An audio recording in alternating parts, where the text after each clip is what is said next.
Hello, everybody, and welcome back once more to Anime Yay or Nay. I am TheOutbackAl. I'm Chibi Noob. I'm Envy Jitters. I'm Jiren Cosplay. And I'm Cozy. And we're back. It's week 7 of the Mahou Shoujo Showdown. Feels like this is about the halfway point. Actually, I think next week might be the halfway point, where we cut everything down so much. Oh, but we gotta get through this first. How's everybody feeling right now? Tired? Yeah, I feel that. This week we had the return of the Collect 'em All 2 Electric Boogaloo category and the I Just Can't Wait to Be Queen category. There's a bunch of shows in there, so should we just get into it? Yeah. Alright. Sure. Okay, so Collect 'em All 2 Electric Boogaloo. We had Cardcaptor Sakura versus Saint Tail this week. Cardcaptor Sakura, I think we remember this one. It's the one about Pokemon, but they're trading cards, but also not, but they are. It is. Yes? This time we fought the darkness and the water. And yeah, Literally. Sakura is doing her thing. We got a friend that was introduced before, but they're hanging out a little bit more and they know their secret, and now they're on the team and they're getting their wardrobe ready for them.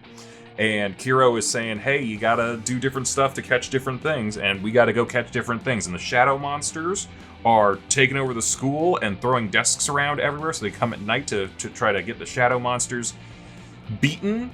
And then water is trying to drown people and penguins at the aquarium. And they have to do something about that. So now we got a bunch of different cards. We got all sorts of combination of cards that can do a bunch of different things. Did I miss anything? Huh? The water might have tried to drown the fish, but it's a fish. That's true, but I don't think they'd be good at it. Anywho, did I miss anything, or we need to talk about or add anything else? I don't think. No. All right, then. Why don't we get into it? Chibi, you're starting us off. What did you think about this week's plot for Cardcaptor Sakura?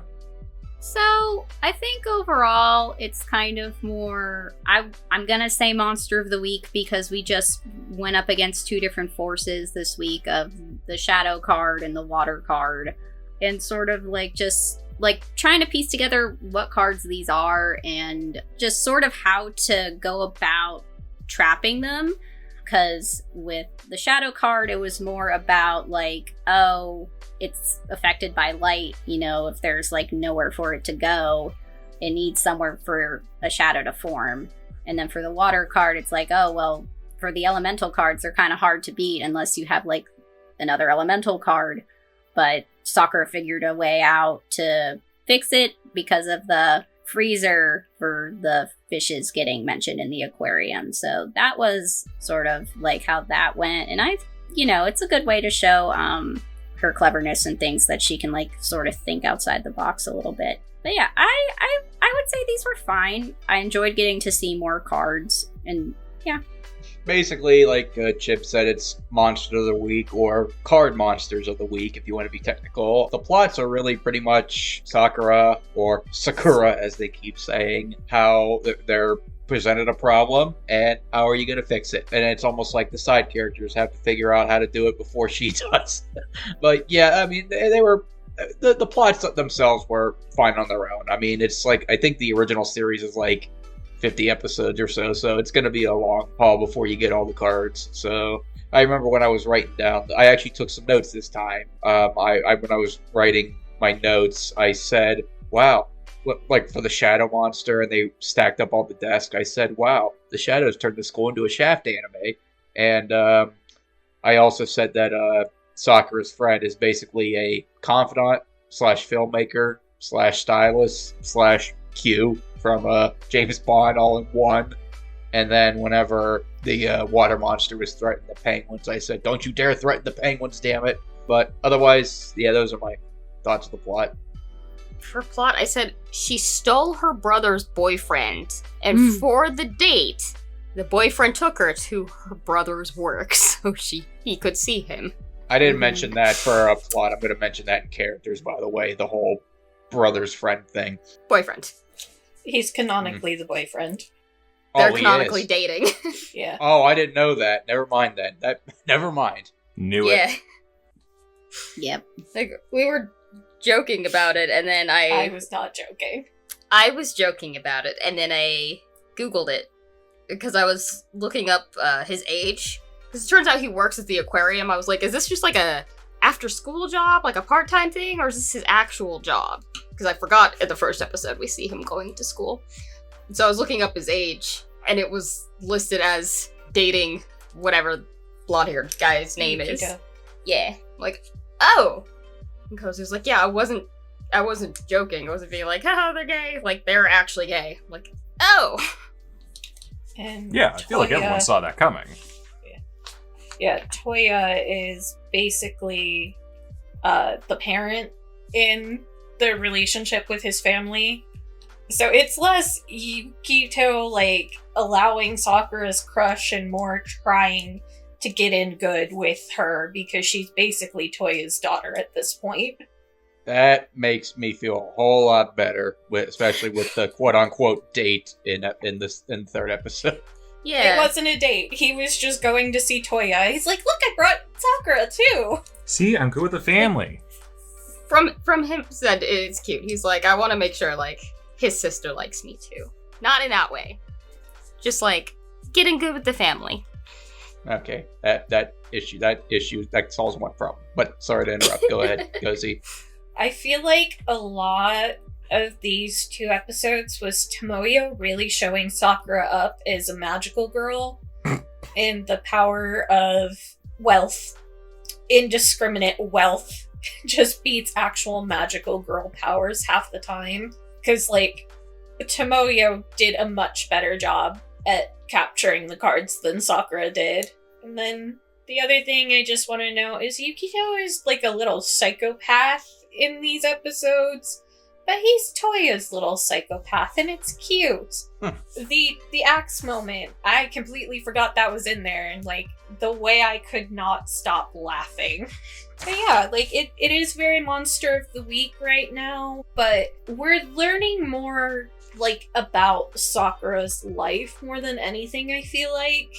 Also, like, Toya just, he's gonna show up a lot. He's gonna have, like, a lot of odd jobs. I am just gonna spoil that. So, like, I hope you like this format where Yukito's like, hey, Sakura, wanna go somewhere? And every time she's gonna be like, yeah! Oh, wow, Toya's here, too!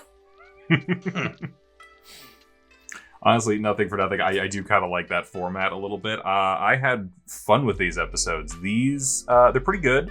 I like that we have different challenges going on, and they have to be, you have to actually be creative about how you're going to fight this Monster of the Week kind of situation. I like that she's building up the support team. I like the additions of that. It's very fun to add the other things with the older brother and everything else.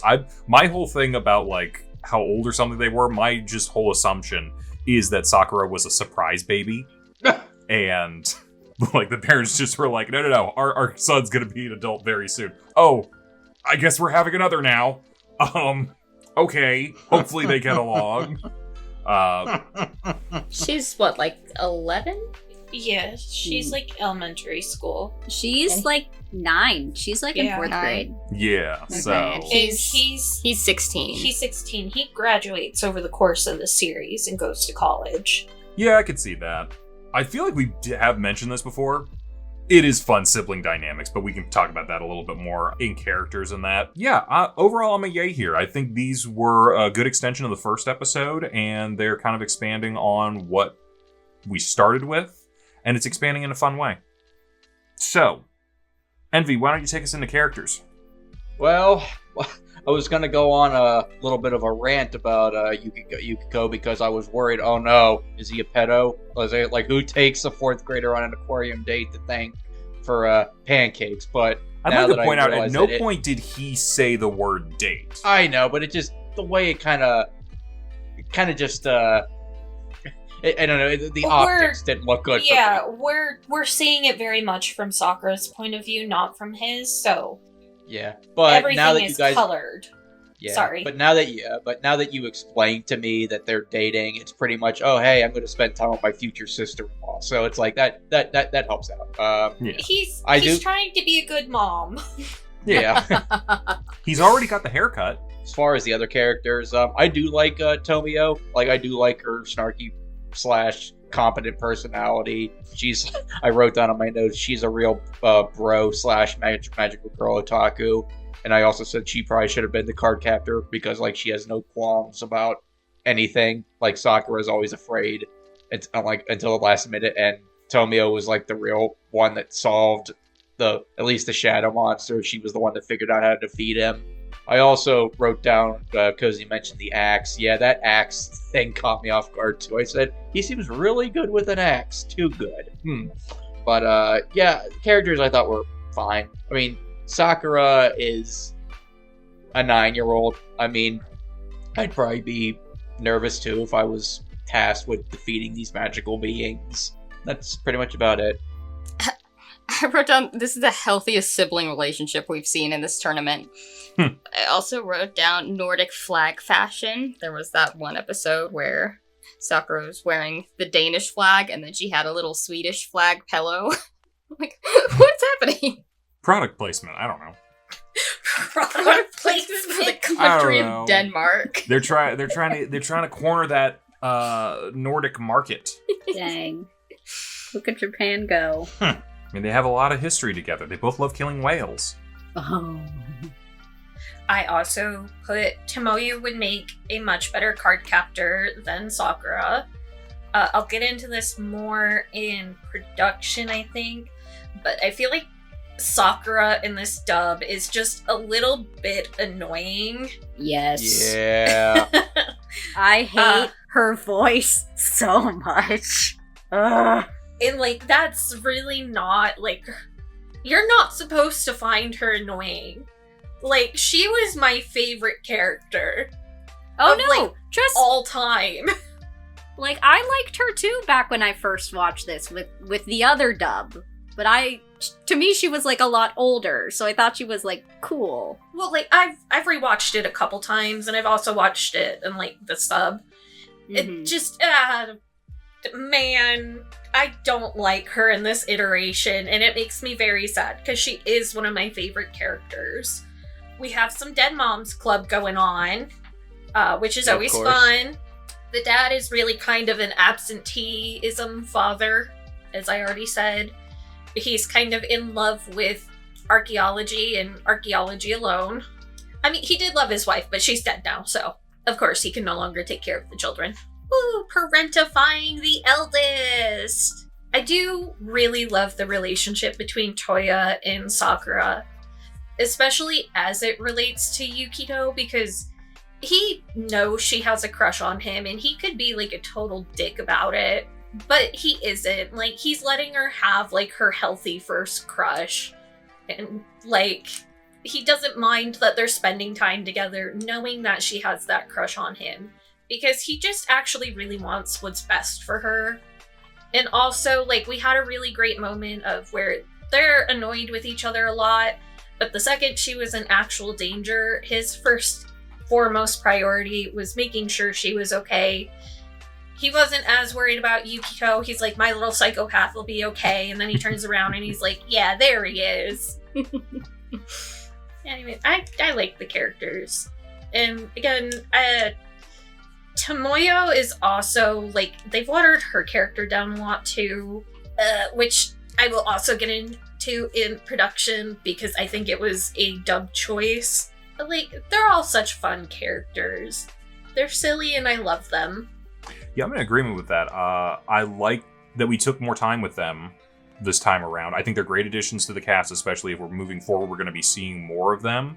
I like a nice ensemble cast with a lot of different dynamics. Like, I like Tomoyo and Sakura together, where it's kind of like, I'm the reluctant hero and I'm the one pushing you towards that. I like Sakura and her older brother, where it's like we got the two siblings who are kind of butting heads a little bit, but you know they love each other. Like, it's really good, and I really like a lot of it. Sakura's actually, I think, was really good in these two episodes because she is that reluctant hero in the first one that we watched, but she's quickly starting to come into her own, and I like it when someone, like, once they realize, oh, I can do this, they start pushing themselves a little bit more to be better at it. So, like, by the second episode, which is the third episode with the water, I think she really started to like figure herself out a little bit more. And I'm like, oh, this is really great. I'm liking seeing the development. And that's great. Interactions are great. Characters are fun. We'll talk about production when we talk about production. But for now, yeah, I'm a yay on these characters. These guys are great. I don't really have anything else to add that hasn't really already been said. The characters are a light yay for me. Okay. Cece, you want to talk about world building? Yeah, I found it really weird that the wand didn't come with a dress. It will be addressed eventually. Okay. That's just usually magical girls. The transformation comes with the powers. And hers don't. So she gets a stylist. What if you gotta earn the magical girl outfit? Oh, kind of what happens. She gets an outfit based on the cards. Okay. You know what? That's actually pretty good, I think. I like that. She doesn't have a card to summon yet that gives her directly powers. Guys, last time I said this was like Mega Man. Now your outfit changes based on the card. Yeah. It is Mega Man. Yep. So for world building, we really started learning a lot more in terms of the rules of the Clow cards. And it is Clow, not Clo. We're also we're establishing these new characters' roles in Sakura's story here, how they fit into her life, and the kind of world established around her. We're going pretty slowly, but that's okay because the stuff we are learning about the world is kind of big stuff. With the cards you have, you can't fight water because it's a stronger element kind of stuff. It's fun, and we have cement rules. I loved the world building in the show. I kind of disagree that it's slow because I feel like we've had slower in other parts of the tournament, so maybe this is me comparing a little bit too early, but I do like the pace that they're going at. Each episode is introducing a new element, a new thing that has to be overcome. I love, again, you have to deal with it in a unique way. It's not just... There's a lot of shows, and granted, I've watched a lot of shonen battle anime where it's just use your super move. It's the thing that always works. Or what we watched last week, Cute High Earth Defense Club Love. Just pull out the magic spear and get this over with. But that's not how you can do it here. Because everything interacts a certain way, everything reacts a certain way. You need to figure out what you're doing, how you're doing it. I loved the creativity of using the freezer to freeze the water card so that you could actually capture it. That was brilliant. I liked the stuff with the shadow creature monsters, the shadow card, all that sort of different thing.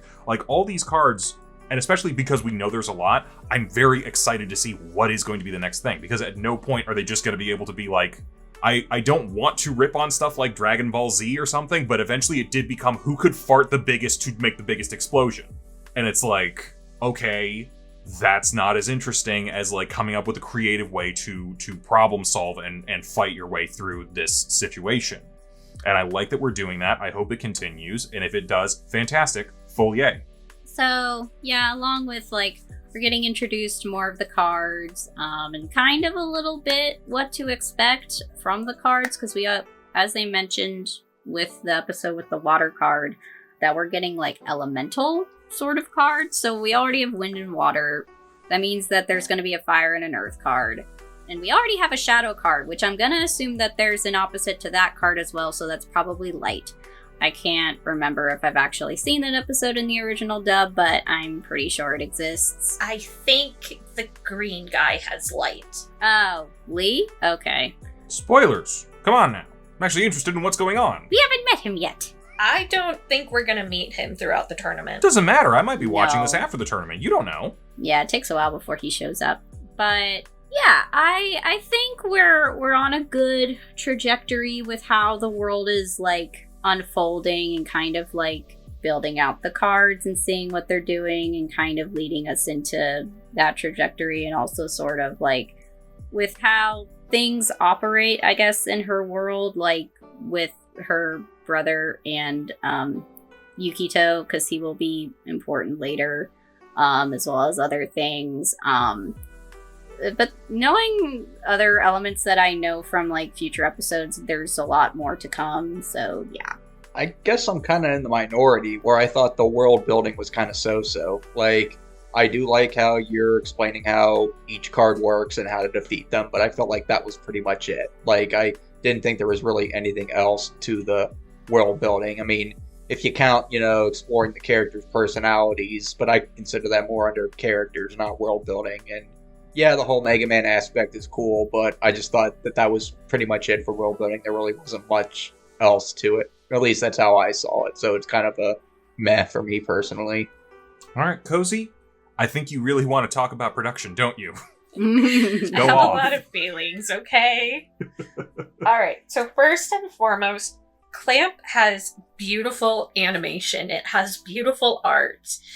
They are a bit leggy and stuff from the 90s. They do have really big shoulders on the men for some reason, which is a little weird to look at sometimes. But They're just shoulder pads. they are very talented artists and storytellers. So I do love everything about Cardcaptor Sakura's anime. And I liked the original dub and I liked the sub, but this dub can go die in a fucking hole. The way they mispronounce everything. Yukito randomly going Australian, like, hitting us with a crikey, mate. Like, what the fuck was that? Did I miss that part? That sounds great. In the aquarium, he started talking with an accent. Yeah, it was weird. Caro's voice just does not fit with Caro. Sakura's voice is so fucking annoying. Tomoyo is supposed to be like this really refined, gentle lady type figure. And she's fucking annoying in this too. Yes. Also, I feel like this dub is giving us the Sailor Moon treatment a little bit, in that Tomoyo is supposed to be obsessed with Sakura. That van of clothing she had, that wasn't a coincidence. She is just constantly making stuff for Sakura. The reason she originally got the video camera wasn't like, oh, I just happened to have this. She was planning to make a movie about Sakura already. Sakura is like her love interest. She is in love with her, like, canonically. And they've, like, washed that out of her. And I'm very upset about that. Because it's a huge part of their characters. And they're like, no, she just wants to be friends with a superhero. Fuck off! She's gay! And I feel like they're probably going to do the same thing to Yukito and Toya, in which case I will actually fucking riot. Because Clamp is so big on making sure they accurately represent so many people. They have trans characters, they have non-binary characters, they have LGBTQ characters in... Okay, I'm done now. Okay, so real question, because we already did it with the Sailor Moon element of it. Do I need to find the other dub if this moves on? Just general vote. I mean, I would like to see it, but it is from the early 2000s. I will look. I'm not going to So- guarantee that I will find something, but do you want me to look for it? And if this moves on, should I try to find the other one? It might be better. If you could find it, it would be nice. Okay, that sounds like but- a pretty unanimous yay for that. I would want to see whether or not this dub does essentially straight wash all of this. Did the other dub do that? I'm trying to remember, because I was like 6. No, they kept Tomoyo's obsession the same. They never outright stated Toya and Yukito were dating, but I mean, That's like, America I in the... was, yeah. Although they all had, like, English names, so it's kind of funny, except for her. Lee kept his name. Lee kept his name. Yeah, but that's a name over here too. So I knew guys named Lee Yeah. in elementary school or whatever. All right, I will look for it. If I can find it, we'll try that one moving forward. If not, we have this one, and it's what it is. Yeah, not a huge fan of the dub either. A lot of their voices are not great. I will say it is a credit to the show that I stopped caring that Sakura's voice was annoying during a lot of this episode, so that's something. I'm wondering, and I don't know if this is an element, is Kiro changing size a little bit? Sometimes he seems a little bigger, and sometimes he seems a little smaller. Is that just me? No. No. He will change forms if he changes. Okay, Yes. so he is consistently the same size. I'm just not seeing it right. I think that's also maybe an animation thing, All right. like consistency-wise. All right. Well, Depending on how much of the frame they need him to take up. yeah. So other than that, though, I got no real complaints about this. The music's great. The opening is really catchy. There's a lot of great highlights to the animation, the unique designs in every episode. The fight scenes are actually fantastic. I was like really impressed with a lot of like the water stuff that they had going on with the third episode, and even fighting the shadow and flying around and doing all that stuff. Really loved the animation here. I always like seeing characters who have more than one outfit in their life, and I feel like we're gonna have so many different things for Sakura to go around and do. We're gonna have a bunch of different character design kind of things. I love that. Even though this dub is not great, this is still a yay for me. All the merchandising, though, with the figures for all the different outfits. Oh boy. Oh yeah. This As should have someone been who in did Collect 'em All tournament. I mean, as someone who did have a couple of the dolls, yes. But yeah, I'm not a real big fan of the dub. It's not great. I find most people's voices pretty irritating, or they don't really fit. Here's the thing. I'm used to Kiro, basically, and I pronounce it Kiro because that's how the original dub said it. He sounds like an older guy, not like younger, like obviously voiced by a woman who's trying to do like a childish voice, which I think for me it's really throwing me, and I don't like it. Everything else is fine. Like, animation's good. Pretty much everything else is good. I just hate this dub.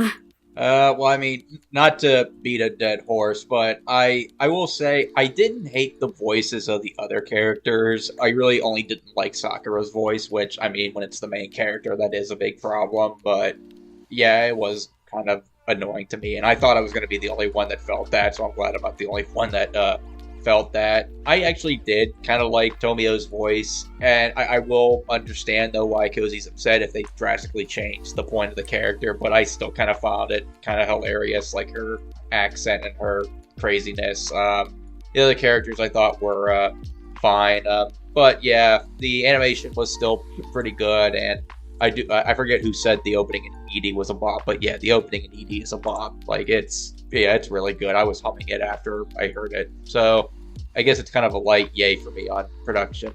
I wrote down, help, I'm a background character in an anime and I can't move. There were so many just Don't you steal my lines. so many establishing shots of just static crowds.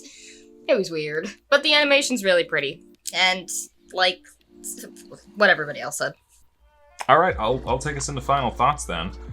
I'm definitely continuing this show. Whether or not this moves on or whether it continues in the tournament, I'm gonna continue this show. I'm actually a little disappointed in myself because I had the chance to watch this when I was a kid, when it was on Cartoon Network, like Toonami and some of the afternoon blocks that they had and stuff like that. Mm-hmm. And I never really watched it. I think I maybe watched one episode of it. And looking back, it was a good episode, I think. It was one where they found a card that brought a bunch of animals to life and gave them wings. Oh yeah. Yeah. The it life was card. they wrote in a book and it came to life kind of thing. Yeah. So I don't know if that one's going to be coming up at some point. Don't tell me. I want to be surprised. But yeah, I am going to continue the series. The characters are fun. The premise is great. The action animation is on par with a lot of the older shonen battle anime that I used to really love and still do. I really can only see it getting better from here, so I'm a full yay.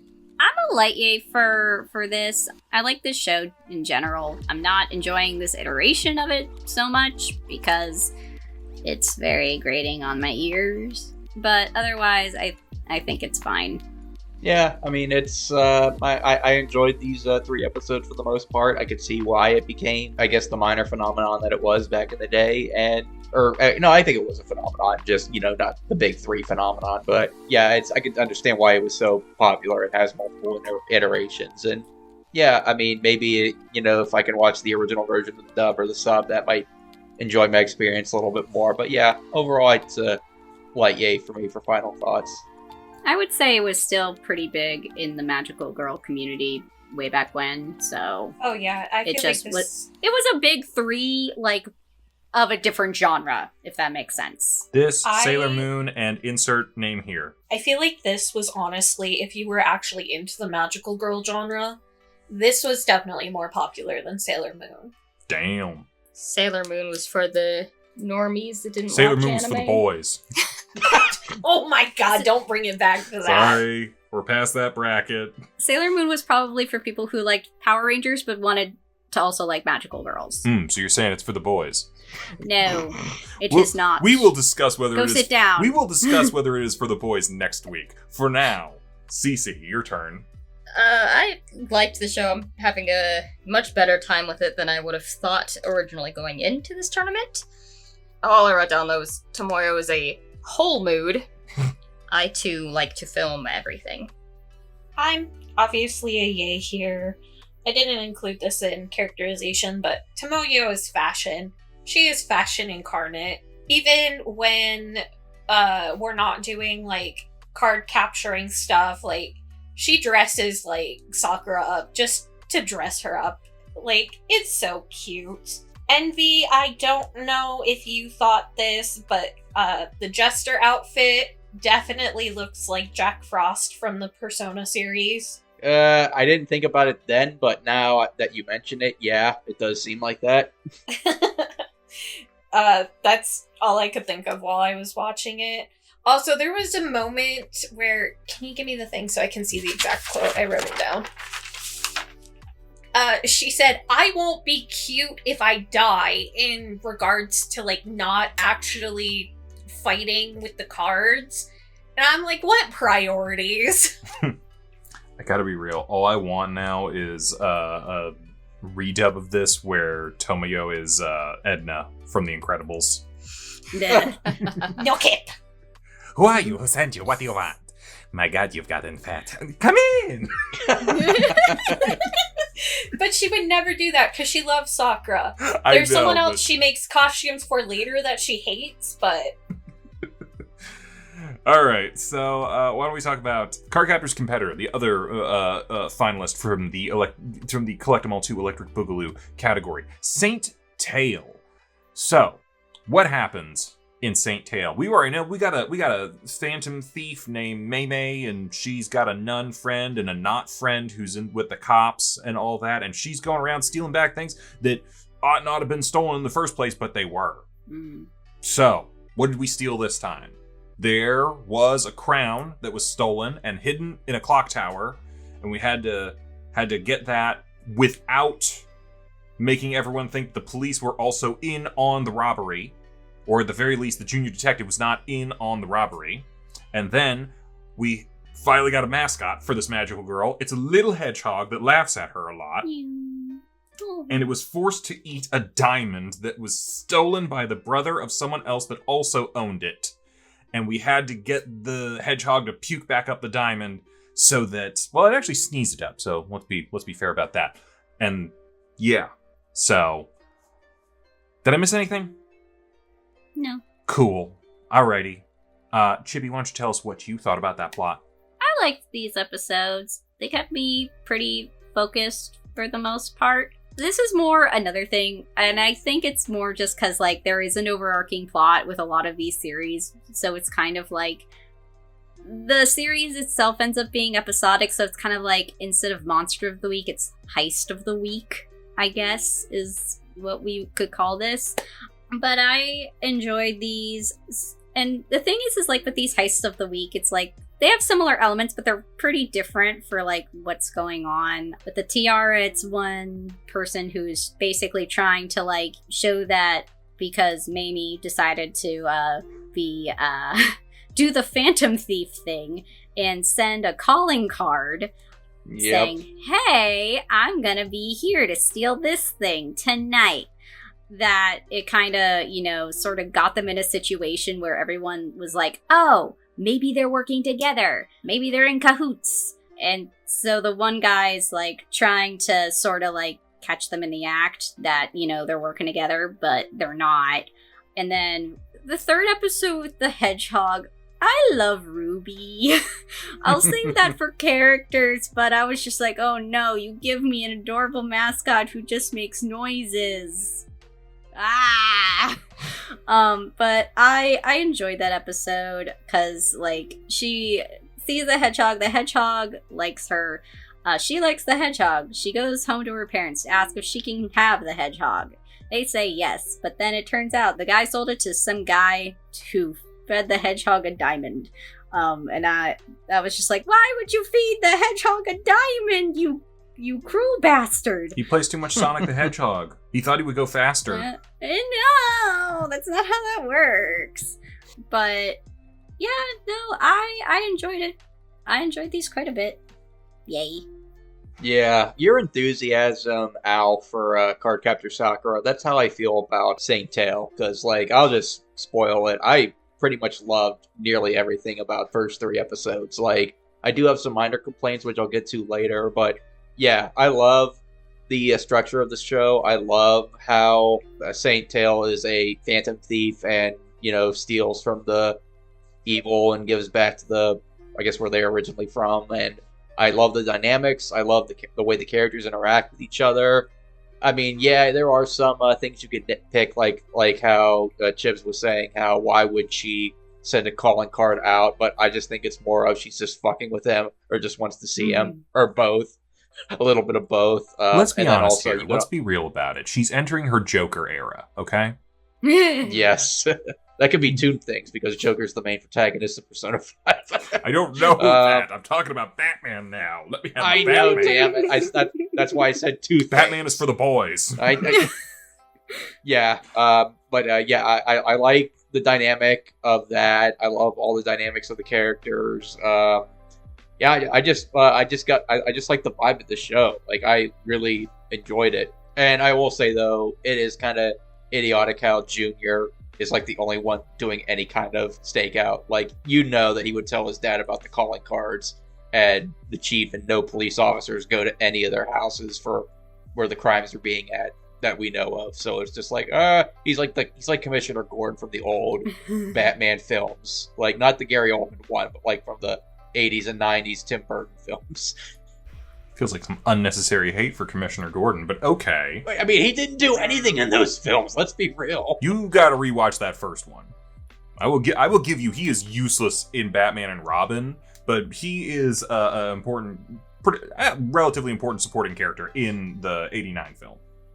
Okay, so for a plot, it really confused me when Junior was sitting outside the clock tower, and the dude that he was guarding for, he was like, "Are you gonna sit out there all night?"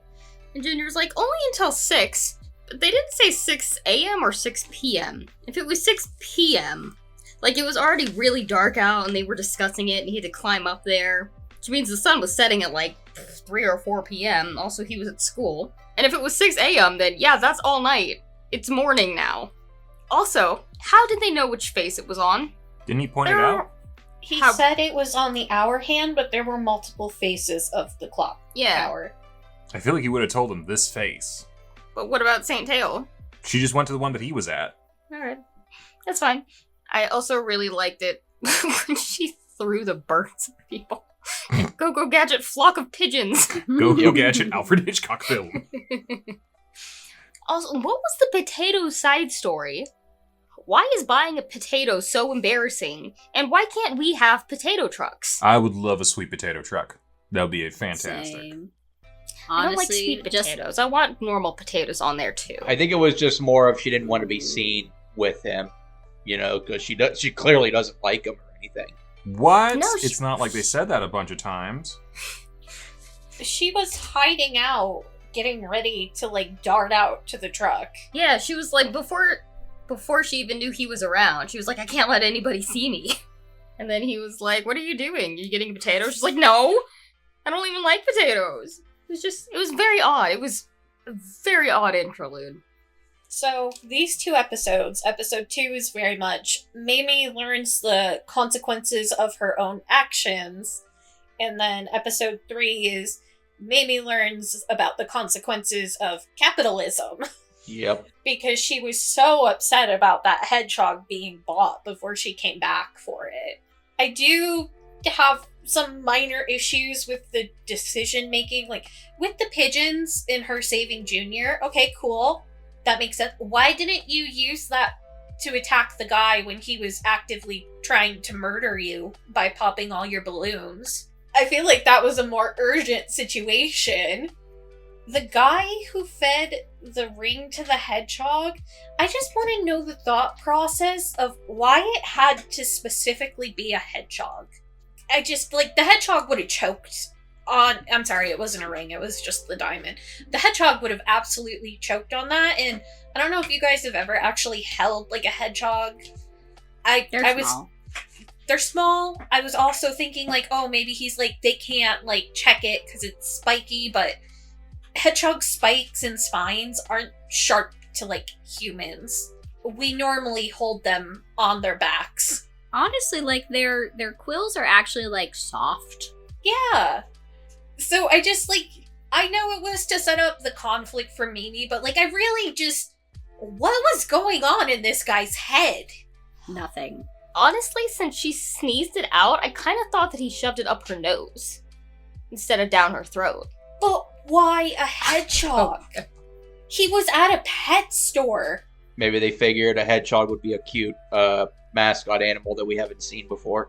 And they probably were trying to think of a way to introduce the hedgehog that would be like an episode plot thing. I know, but it doesn't make any...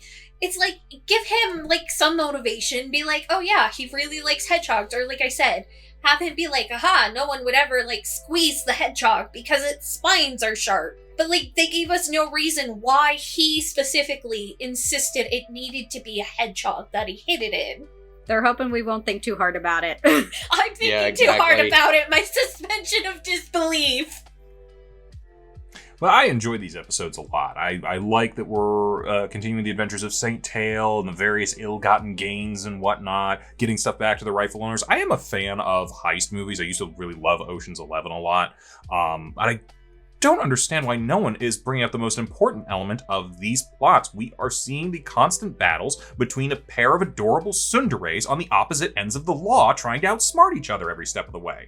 That's the real catch of this whole thing. Yes, the crime is fantastic. Yes, the bizarre ways in which we're going to be seeing how we will steal different things and the contrived circumstances for all of it is fantastic. But also, let's be real here. The two draws the two leads, and they're fantastic. I love those two.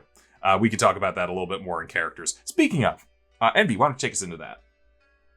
Yes, well, like I mentioned before, I pretty much love all the dynamics of the characters. I love Mimi and Sarah. Like, they're, like, again, it's so weird that her best friend is a nun in training who is also kind of a, I don't want to say a spirit medium, but is like a medium of some kind to be able to sense all these different thefts. But whatever it is, I like it. I like their dynamic. And obviously, Mimi and Junior, you know, the whole, oh, I'm supposed to hate you, but I secretly like you. And then, you know, Junior keeps trying to catch Saint Tail, and does he secretly want to catch her, or does he secretly just want to get her attention?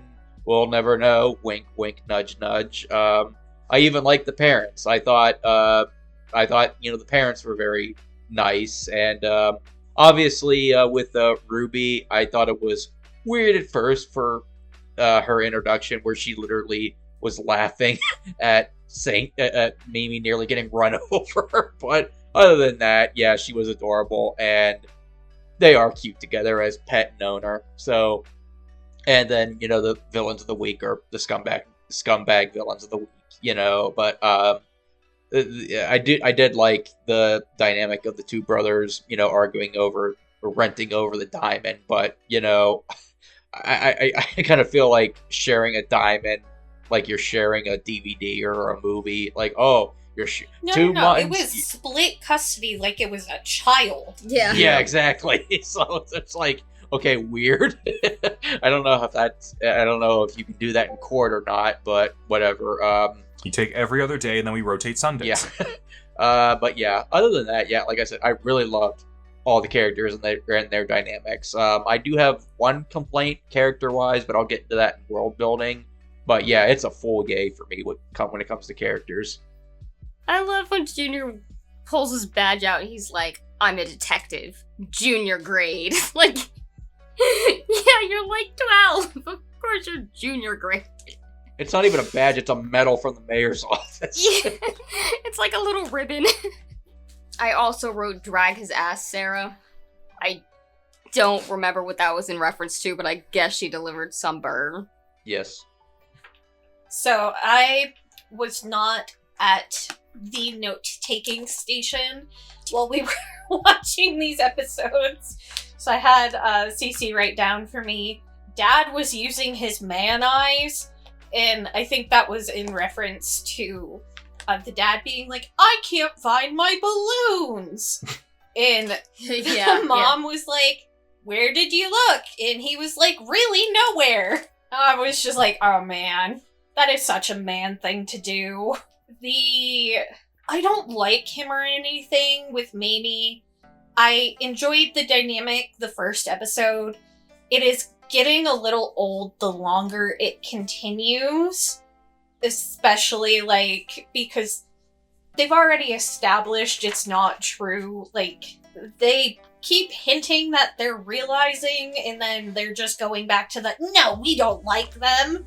Which, it's tired. Let it sleep. Also, that short, I really did not like that short. Bro, Mamie totally just ditched Sarah for Junior. I'm like, girl, what about hoes before bros? Come on. In true anime fashion, none of the parents, no parents or adults in this show really pay attention to what's going on with any of the children. Where is your adult supervision? Also, I feel like this is an unpopular opinion. I did not like Ruby. The laugh it kept doing reminds me of Odile from Barbie Swan Lake. And if you have never watched it, I can drop a clip for you. No, I'll include it. Don't worry about it. Anytime. I can't. It's so annoying. Yeah, I don't know. I liked Ruby. I like everyone here. I think it's a lot of fun. The villains are, kind of cartoon. I mean, it's a cartoon, but it's they're cartoonish mustache twirling, kind of ooh, I shall prove that blah blah blah. I'm like, why? Why do you care about this, my guy? You already have the crown. Just don't let anyone into your house. I don't know. I like a bit of silliness, and you know what? I love is war, so I enjoy two tsunderes fighting each other and not realizing, no, I'm definitely, I think if they were older, I would have a problem with this. But they're in, the third grade or something? Are they late elementary school or early middle school? I thought they were in middle fourth school. or fifth grade. I have no idea, but they're kids. I'm willing to put up with the whole, what? It's not like I like you or anything. They both definitely like each other, and it's just you're cute. That's, whatever. I like it. I like all the dynamics they have. I like the parents. I like Saint Tail and the Nun. I like the junior detective and the thief bouncing off each other. I think everyone works really well here. I'm a full yay for characters. Yeah, I liked all the characters in this. I like all their dynamics. Ruby is cute. I'm sorry. I love a cute little creature. Ah! I like cute little creatures when they don't laugh like that. I think it's hilarious. Every time she laughed, I was like, ah. But yeah, the parents, I like the parents. They're mostly there for comic relief, but I really like them. The villains are kind of generic, but whatever. They're only there for an episode, so who cares? I think the thing with Mamie and Junior, it's a dynamic that, is very... It's basically going to be the same probably throughout the entirety of this show, but I feel like that's kind of sort of the draw of this show, is it's kind of oh, is he gonna find out this time? Is it, is he gonna start developing feelings for Mamie herself and not just Saint Tail? And it's kind of the back and forth of will he figure it out? And, it's just sort of one of those things where you kind of want to see where this relationship between the two of them goes, considering they are on, opposite sides of what's going on. Alrighty. Cece, you want to take us into world building? I'm still really hung up on how does nun training work? Is it like only after school? Is it a club thing? Because we do see her in normal clothes going to class. Also, is she actually talking to God? Where is she getting her info from? Because she has been, like, spot on every time. Just from praying, apparently. Except for potatoes. So I really want to know what's going on with her specifically. Everything else, it's like, yeah, I can accept this. In terms of world building, I really don't feel like we've gotten much. I think the only thing we have really established 100% is the only adults that exist in this universe are the villains or highly incompetent ones. There is no in-between. Also, in regards to, like, I do like a, like, Robin Hood story where, like, you're kind of taking back from people who shouldn't have taken these things in the first place. But I do want to know why she is not going after museums. Like, why That's do a we whole only... ethical question there. Why are we only going after personal thieveries? I don't know how to phrase. But, like, I like your country's stolen a lot of stuff. I like to think that this is her early years and she's going to grow up into Carmen Sandiego. Also, like, steal back your taxes, matey. She doesn't She'll pay get there, I'm sure. taxes. She's a third grader. Also, like, I'm not sure if they went over this, but I did see it say that her mom was a phantom thief. Yeah, that's Yes. kind of why her sort of like the thing, like the magician phantom thief thing, like that's two sides of her parents. Yeah. Yeah, so I'm, like, wondering why her mom doesn't seem to realize that's her. I think you said She- it. Every adult is incompetent. Oh. But, like, She did say, she reminds me of me when I was starting out. And she said I like her form. she did say something about, like, Yeah. when I was starting out. And I thought that meant, like, No, when it she doesn't. was a phantom thief herself. It doesn't seem to, like... Also, like, I need an explanation for the magic, because they're like, haha, no, it's just magician tricks, except, haha, she's actually magically transforming, but, like, she has to steal her dad's props for some of her things. Like, I just need to know how it works. Dude, don't you get it? She has the power of God and Harry Houdini on her side.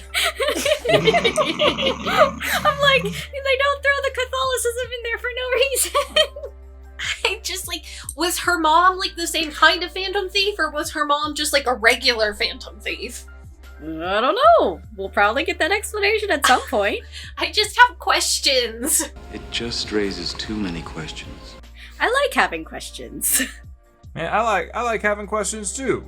I kind of like the world building of the series. I like the different kind of thefts and stuff like that, and the different ways the antagonists are trying to conceal their crimes and whatnot. I like Saint Tail doing different things to foil their plans. We're not getting as many fun magic trick things. I'm waiting for her to saw someone in half as a means to get back a stolen item of some kind. But, you know, it might come at some point. You know, I was hoping for a little bit more from the magic, maybe. We've reused balloons a couple times at this point. And I'm a little like, okay. It's good, but I know you can do more. I'm interested to see more. So for now, I'm a light yay on that. I think for world building, I'm like somewhere between a meh and a light yay. As I said, I like having questions. I like not necessarily knowing everything because it makes it a little bit more whimsical. But I will say the magic in this world is a little bit wibbly wobbly. Doesn't really make a whole lot of sense. But you know what? I'm enjoying myself. I'm here for the ride. Also, it's a magical girl anime, so half the time I'm like, does it need to make sense? Not really. I'm just here for the cute costumes and, you know, saving the day. Yeah, that's like my only hiccup on the show right now is I just want to know more about Sarah. Like, I'm sure we'll get a flashback episode to how, Mei was inspired by her parents. You know, she's a phantom thief like her mother, and then got the magic theme like her dad. We can put two and two together. Like, we can do a flashback to her first time she transformed into Saint Tail, but, like, I still want to know about Sarah. Like, what's the deal? Like, how does your magic work? And then to answer Cece's question from earlier, I believe since that one of the nuns was a teacher, I imagine it's a Christian school, and I don't know. I don't know how it works when you're not a full nun, but I don't know if you're allowed to wear regular clothes, and then once you become a nun, you commit fully to wearing it full time. I could be wrong. I don't know how I don't know if that's how it works.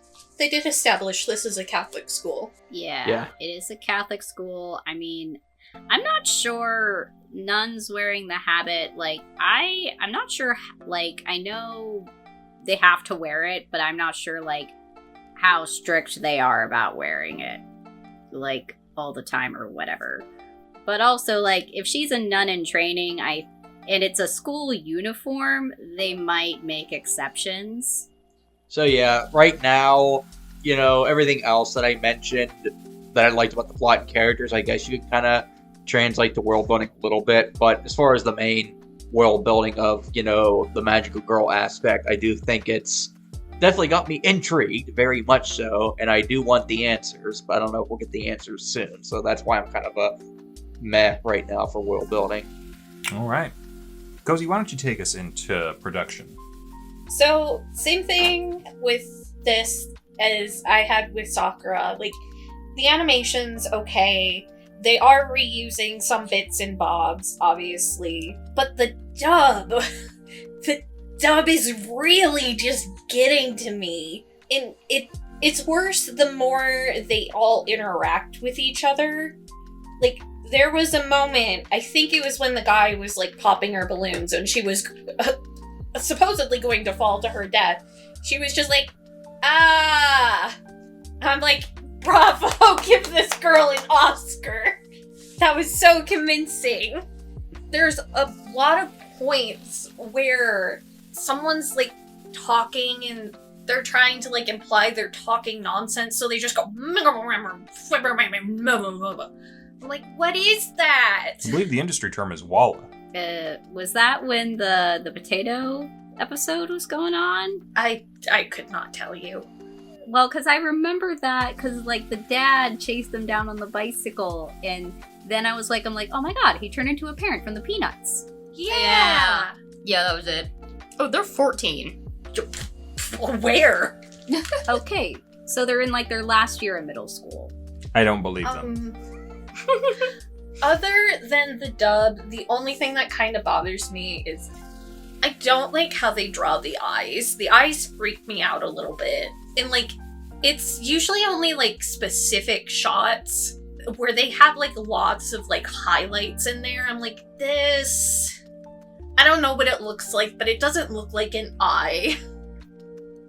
I don't know. I really like the art and animation for this. I think it's great. I like a classic look for a show. I didn't have much of a problem with the eyes. I want to point out the backgrounds are especially gorgeous in the show. They got a really nice painted quality to them that I don't think we see a whole lot anymore because, like, a lot of things have gone digital at this point.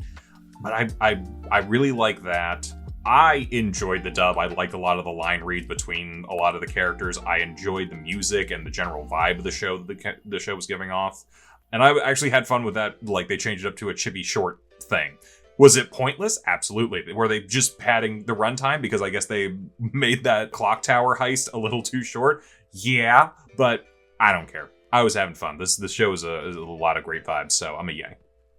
I will say, as far as production goes, I like it. I enjoy the animation. I don't mind the dub. I like the music. I like pretty much most things about this. I don't really have any complaints. So, yeah. Yeah, like, I'm really considering binging the whole show if this doesn't move on. Or maybe not, you know, what I normally do with binging, where it's like a couple of days, and maybe, you know, pace myself a little bit. I say that lyingly, of course, but no, I never would have expected, like, I never even heard of this show until this tournament, and now I'm like, wow, I'm really enjoying the vibes of this show. I'm really enjoying it. It's a full yay for me for final thoughts. I want to watch more. We're on production. Yep. Oh, shit. Wow. Well, there you go. There's my final thoughts. Production. I basically everything you said. Okay. The OP and AD songs are good too. They one of the is it a calling card if you leave it before you do the thing? Yes. Yes. It's an invitation. Okay. That's the whole point. That's the whole An point. invitation. I feel like calling cards normally are like you leave behind the scene of the crime. No, a lot of people use calling cards to let their mark know that they've been marked. It's like, hey, I'm gonna be stealing from you tonight at this time. It's polite. I told you, she's in Okay. her Joker era. Come get me, Batman. Well, one of them was written in Comic Sans. It was the balloon. Also, the impact shots are like a little much. Like if the screen goes white and there's like stars flashing, it's just like they could be like toned down a little. They don't need quite as many. Did it? Yeah, final thoughts. Okay. Yeah, my final thought. Gotta get to final thoughts. So, my final thoughts on this. Envy, I'm in agreement. Regardless of whether this goes on or not, I'm continuing this show. I love the vibes. I love the characters. I'm rooting for them. I'm enjoying what I'm seeing. I'm looking forward to the next heist.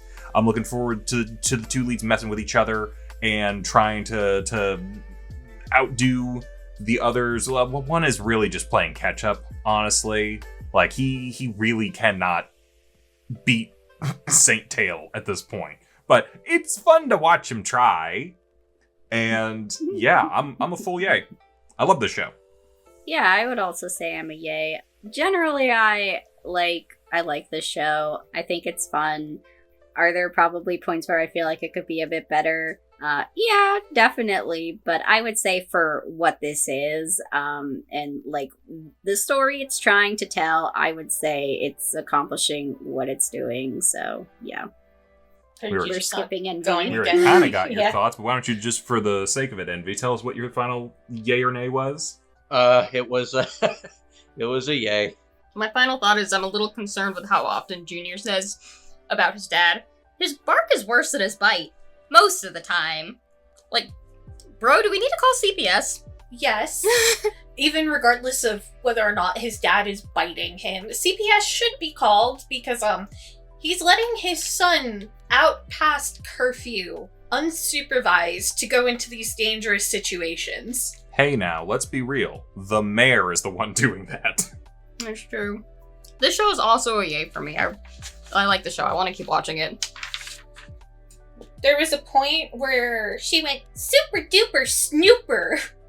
And I'm just gonna adopt that. That's gonna be my new way of saying that. What was that? Just gonna start. I don't remember.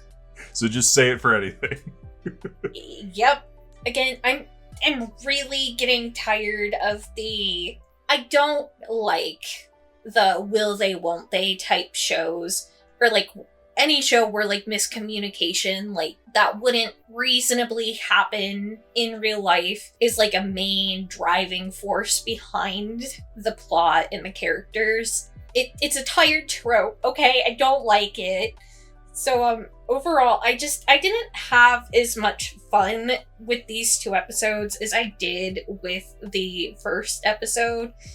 And if this moves on, I hope it goes beyond kind of giving us the same thing it's given us since the first episode, and like really evolves the characters or the plot in like some kind of way. All right, well, we keep talking about if this moves on, if this doesn't move on, all that sort of stuff. Now it's time to figure out who is moving on and who is not. Chibi, why don't you give us who gets your yay for plot? I will abstain. Ooh, okay. That could be dangerous since there's 5 of us, but Yeah, you realize if it's tied, you're the I- tiebreaker.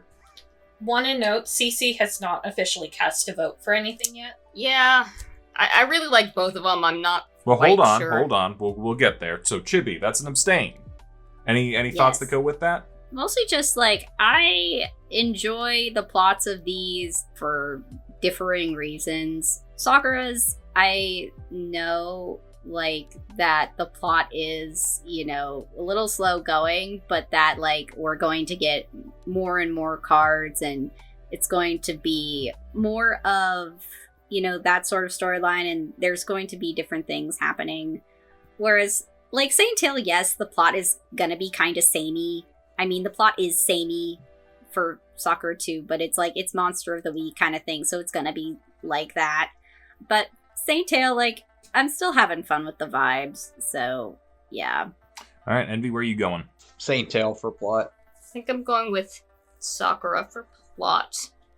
Like, they're both kind of monster of the week, but Cardcaptor Sakura has the overarching thing of, like, trying to get all the cards back. I am also Cardcaptor Sakura. It's not just because I'm a clamp girly at heart, although largely influenced by that. Like, I just feel like the plot had more going on. It felt more cohesive, whereas I feel like you could watch any episode of Saint Tail so far in any order, and like, you wouldn't be confused. Like, I feel like we could have watched any of these as an introductory episode. Boy, I have a chance to be a real dick right now because I liked both of these shows a lot. Honestly, for this round, I think these were my two favorites so far for the Sweet 16 at this point. Between the two, though, I am going to go Cardcaptor Sakura because I think, like Cozy said, it's got a little bit of a stronger plot hook right now. I enjoy the heists in that from Saint Tail, but at the same time, I do think the element of the differing cards, the differing monsters, the differing kind of things that you're going to be like seeing in that scenario, it is just a little bit, just edges it out just enough. So Cardcaptor Sakura takes plot. Envy, why don't you take us into characters? Who's getting your yay? I do like a lot of the characters from Cardcaptor Sakura, but I love the dynamics of the characters of Saint Tail more, so I'm giving it to Saint Tail as well for characters. I think me as well. I'm going to Saint Tail. I am going Cardcaptor. We got more characters, we got more characterization. I feel like in Saint Tail we were just, again, given more of the same thing. We have not expanded upon those characters. I have a chance to be a real dick again. Wait, is Chibi abstaining from the whole thing, or was it just for that one? No, but they're last this time, so they'd have to be a tiebreaker no matter what. No, I'm actually going Saint Tail for this one. And I'm going to throw it out there. It might possibly be because the dub was not as good as this time around. And maybe when that changes, it'll be different. I don't know if it makes it. But for now, I did enjoy a lot of the interactions for the characters for Saint Tail more than I did for Cardcaptor Sakura. I think they were both great, but again, I'm almost even for all of these, and one is just edging it out just like 1% more than the other this time around. So I'm going with Saint Tail for that. I'm abstaining again on the grounds that Sakura's dub characterizes them not quite how I would like them to be characterized, and it's making it like they're not quite themselves. So I feel like it would be unfair to cast a vote. Yeah, we'll see how long that lasts if you end up having to be a tiebreaker, because it's 1-1 right now. Cece, what are your thoughts on world building? Who's going to get your yay there? I think Cardcaptor Sakura. I think Saint Tail has a little too many holes still. I'm also Cardcaptor. We have a pretty solid world foundation that they're slowly building on, whereas I really strongly disagree with all of you about the world building in Saint Tail. We know nothing about how the powers work. We know nothing about how she makes her decisions or like even how anything came to be. We're really just thrown into it. Like, here it is. Suspend your disbelief of everything else, which doesn't work for me. It works for me, but not as much as Cardcaptor Sakura. It does have the stronger world building. That was literally the only of these two that I was like, I gave a light yay versus a yay, and that's a very easy call for me. Cardcaptor Sakura. Yeah, I'll give it to Cardcaptor Sakura as well, because the world building is there and it's developing, whereas Saint Tail is going to be very samey right now, and unless like later episodes will like give us some context on some things. Yeah, this one is easy for Cardcaptor for me. Like I said, the only nitpick I had with Saint Tail is the world building with the questions I have, whereas Cardcaptor Sakura does have a clear goal. It had a clear setup, and it structured its setup well. Envy screaming and crying and pounding on the wall. Tell me about Sarah! I mean, you have a magical nun that's your best friend that's telling you about crimes. Like, how can you not be curious about that? I think we're all Maybe curious that's about just that. Catholicism. It could We're just not be. religious enough to get it. Has anyone else ever watched the show Touched by an Angel? No. Okay. Years ago, I saw a few episodes. I assumed that was the situation, but I could be very wrong. Cozy, why don't you tell us who gets your thing for production? Still Cardcaptor Sakura. Okay. I like the art better. I think it has higher quality animation. Also, like, come on, you have to give them props. Her outfits change every episode, and it's outfits plural. Like, it's not just one new outfit per episode. Like, all of their clothes are constantly changing, which is just like one of those little touches that is so nice in any series. I will agree, Cardcaptor Sakura looks great. I actually like Saint Tail just a little bit better, though. That's where I'm going with that. Yeah, I'm a be honest. Like, I would be abstaining again if it wasn't for dubbing. So production I will give to Saint Tail because I'm sorry, their voices are so grating for Cardcaptor Sakura to me. So when it comes to production for me, I'm not gonna hold the dub against it because I just feel like that's localization team's fault and not the anime's fault. The only reason why I'm giving it to Saint Tail is because I prefer the art style, and I do agree with what Al said earlier. I love the background art of the show.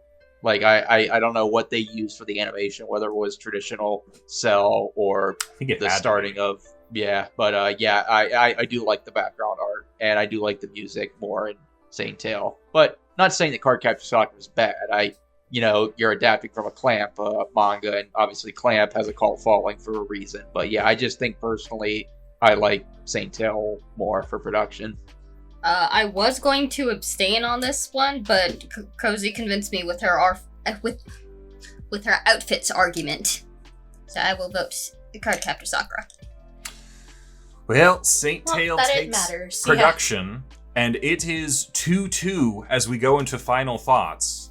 We will not be having any ties today, hopefully. We literally can't. will not. We literally will not. If anyone abstains, you will be a tiebreaker should the need arise. So again, for each of these categories, it was like they were neck and neck with each other. I loved both these shows. I said I'm going to continue both these shows, and I am going to continue both these shows. The question is, who am I going to continue in the tournament? And currently for the tournament, as is, I think Cardcaptor Sakura just edges it out just a little bit. They have just a little bit better world building. I think their plot is just a little bit stronger. Those are usually the stronger elements for me.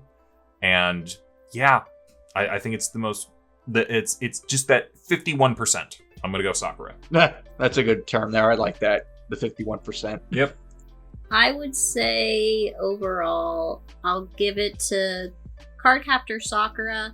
I had a lot of fun with Saint Tail, but at the same time, it's kind of like, I know that there's more going on with Cardcaptor Sakura, so I would say I'm more interested in continuing with that. I mean, you guys know my answer, Saint Tail. Yes. You're a sucker for romance. I mean, you don't know It's So not me. am I. even Saint Tail, it's the romance. Envy's allowed to like it. No, I'm just saying, like, it's not even Saint Tail, it's just the romance. He likes the romance. She's half I the like romance. all the things, but I think overall I'm going to give it to Cardcaptor Sakura. I think they get the 51% just for being gay. Yeah, no, honestly, Saint Tail had an option there. Like, how she transforms is very gay looking, like gay coded, but then she totally abandoned Sarah for Junior, which I feel like is just the overall theme of the show. I'm also Cardcaptor. Cece, would you say instead of 51%, it's 50%? It's 50%? Someone's gonna have to explain that joke to me later. But in the meantime, Cardcaptor Sakura is moving on. They are the champion of the Collect 'em All 2 Electric Boogaloo category, and they're going to go on in a few weeks to fight the winner of the I Just Can't Wait to Be Queen category, which we will be crowning very soon. Let us talk about them. We have Sugar Sugar Rune versus Pretear. Now, what happened with these shows? Sugar Sugar Rune. We got more witch stuff. We got more heart stuff. We got a lot of things going on. We're trying to figure out the human world, human emotions, summoning familiars to help us figure out human emotions, despite the fact that they are not themselves human. And yeah, we're still trying to collect enough hearts to become Queen of Magic. Is that the long and short of it? Yeah. All right. More or less. Cool. Chibi, what were your thoughts on this plot? I enjoyed it. Like, I would say as far as the plot goes, it's kind of a lot more about, like, the girls get their familiars, and they're, like, trying to see what exactly, works with getting them more heart points. Vanilla's little mouse, Blanca. I will say, what? Blanca. Yes, Blanca is, steering her in the right direction. Vanilla's just overall very cute. So she's winning quite a bit of hearts. And then Chocolate is, she's having a bit of a rougher time because I guess she's kind of like Amu in a way where she's kind of like spicy and doesn't take anyone's shit. So she's having a bit of a harder time, like, getting people to like her and not just be like sort of in awe of her and think like, whoa, and like wondering if she's an alien. Because that's, like, the entire thing that they keep going back to is she an alien? She does, in the third episode, manage to, like, get this one boy to have a crush on her, and he, like, kind of becomes a little obsessive, doing, like, a newspaper club story on her. And the plot of that episode is more about, like, her getting his heart, which turns out to be pink, which is worth more than the orange hearts. That point-wise, like on a scale, the higher you go, the more points you get. So it's like levels of affection. And so she gets that heart, and then like she's kind of like sort of like happy because his obsession with her while he was doing the newspaper thing kind of like put a bit of a schism between him and the rest of the newspaper club who were his friends.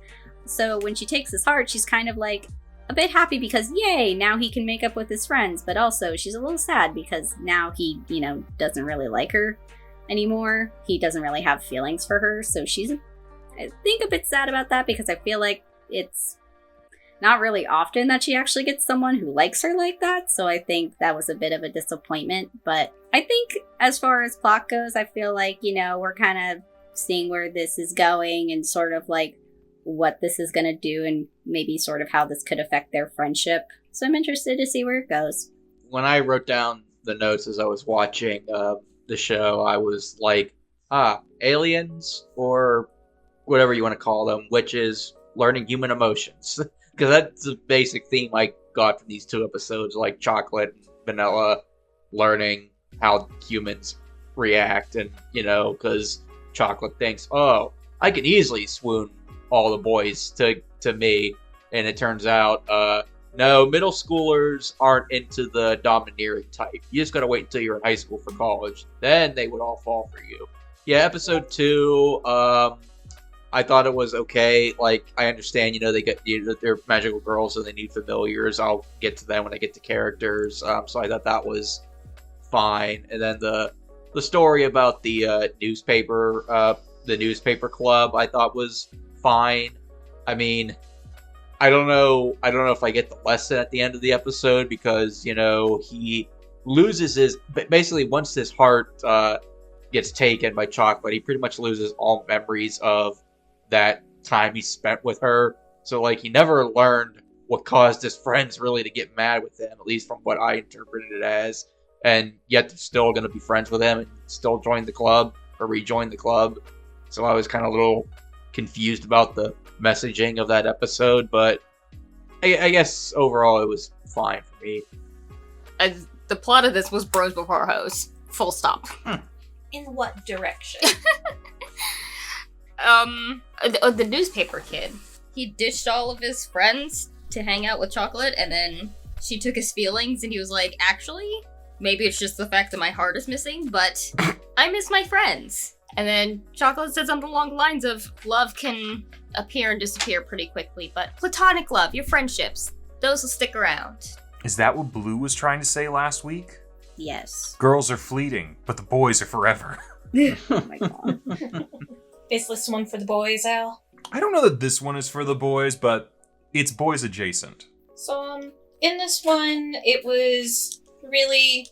Episode 2 is all about the girls getting their sidekicks. I feel like they're really kind of supposed to represent the girls as well, because Blanca's very, ho ho ho, I'm rich and you're all peasants, which Vanilla is a princess, so I feel like that's probably why. The newspaper club was very hoes before bros instead of bros before hoes, because again, they really were pushing this narrative that the newspaper kid was okay with losing all of his friends. And like, we also saw a bit more of, I'm gonna say just Chocolate, learning to be a little bit more human and, you know, really coming to respect the human world and emotions a bit more. Because, Envy, I know you said, like, oh, she took his memory. She didn't take his memory. She just took his feelings for her. So, like, he does still remember her. He just doesn't remember why he liked her so much.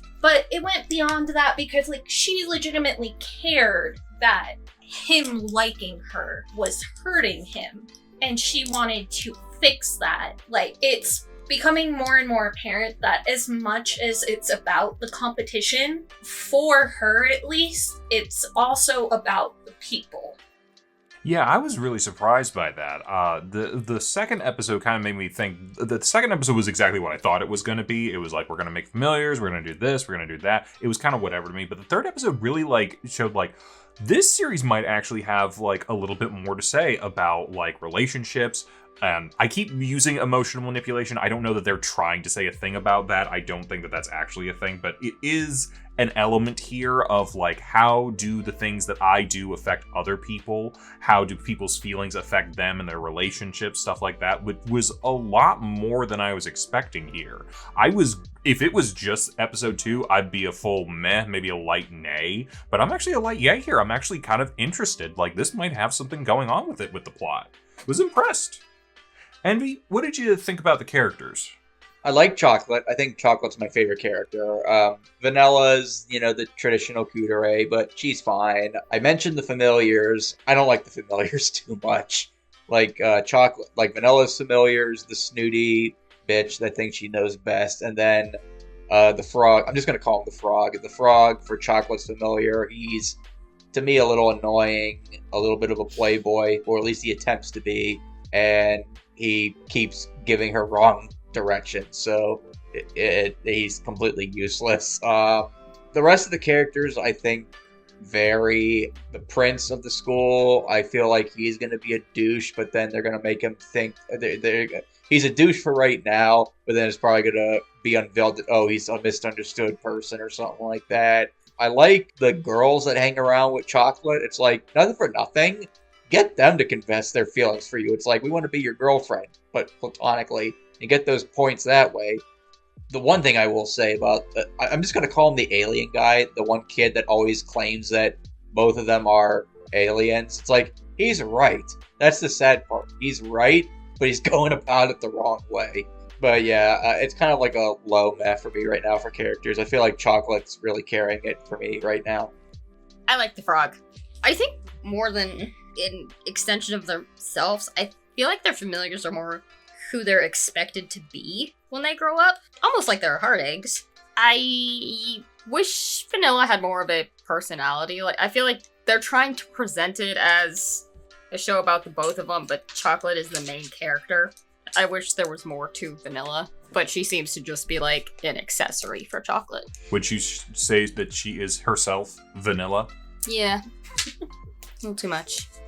I also love the frog, Your Honor. A lot of his advice is well-intentioned, but the way he expects Chocolate to go about it, it just ends up in really wacky situations. Like the whole bit where he like floats the school up and everything. That was so funny. And he's like, don't worry, I screwed up, but I blasted it from everyone's memories. Also, just like, he had this whole point of like, oh, girls are scared of flying. I'm gonna make Chocolate fly so she can be scared. Bro, she's a witch. She flies on a broom. Yeah. Yeah.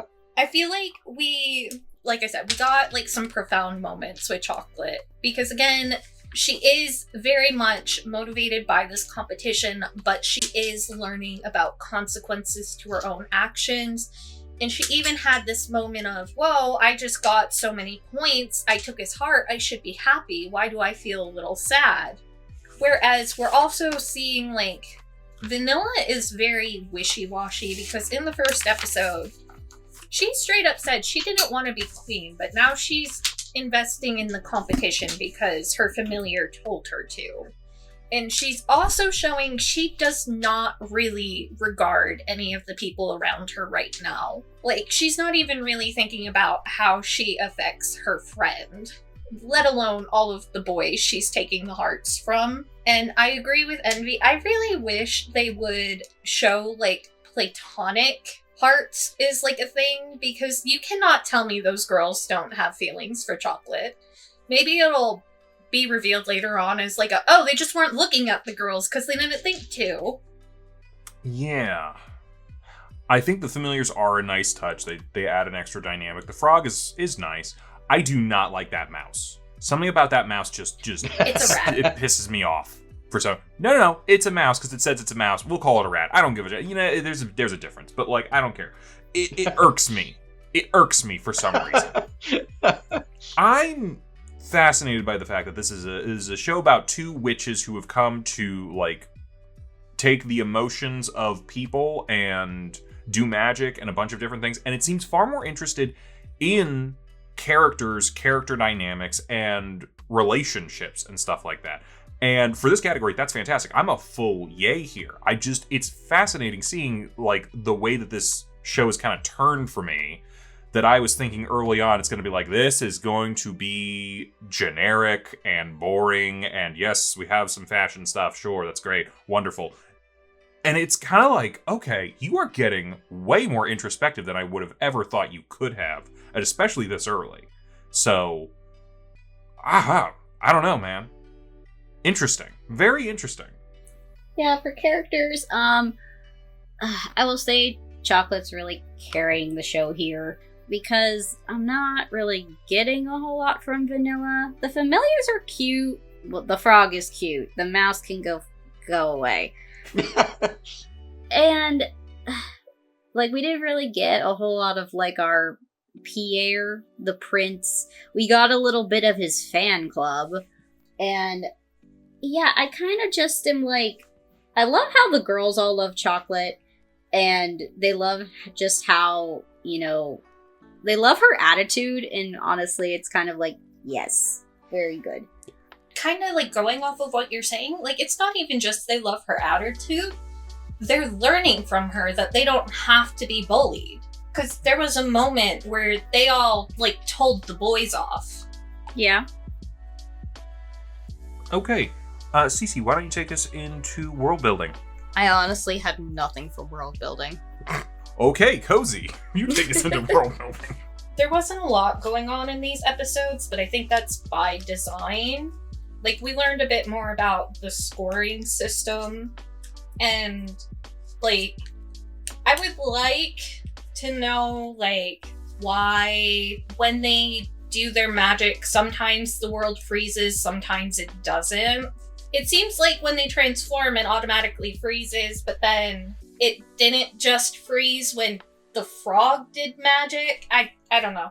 I have questions about the magic system, but I feel like they're leading up to that. Like, the girls are themselves students of magic. I had some of that stuff too. We learned a bit about the hearts, a little bit about the system, not a lot, a little bit here and there. It was much more of a character-focused thing, which I think was good for this. I do find it interesting that we can kind of look at, in a way, some of the character stuff does overlap with the world building, because in a way, it's them figuring out how to emotionally work with humans. So there's that. But also, I feel like we're learning that you can cultivate and collect hearts and make them more, like, stronger. It's like invest in a human, you can get a much better heart out of it. So maybe we're seeing an element of, like, do you want the cheap little hearts that are, like, easy to get but worth very little, or do you want to work towards actually having, like, a good strong heart that'll take time and effort and investment. And like, I feel like there is a metaphor here in like relationships and stuff. Like, again, I'm baffled at how like I'm overthinking it, but this feels like a much deeper series now to me for some reason. The fuck is going on? I'm kind of a light yay here, I guess. Maybe a meh, light yay, somewhere in there, but like, yeah, we didn't get a lot as far as like the actual like magic stuff, but like, I think the elements of like how they're learning about these hearts more is good world building in a way for them.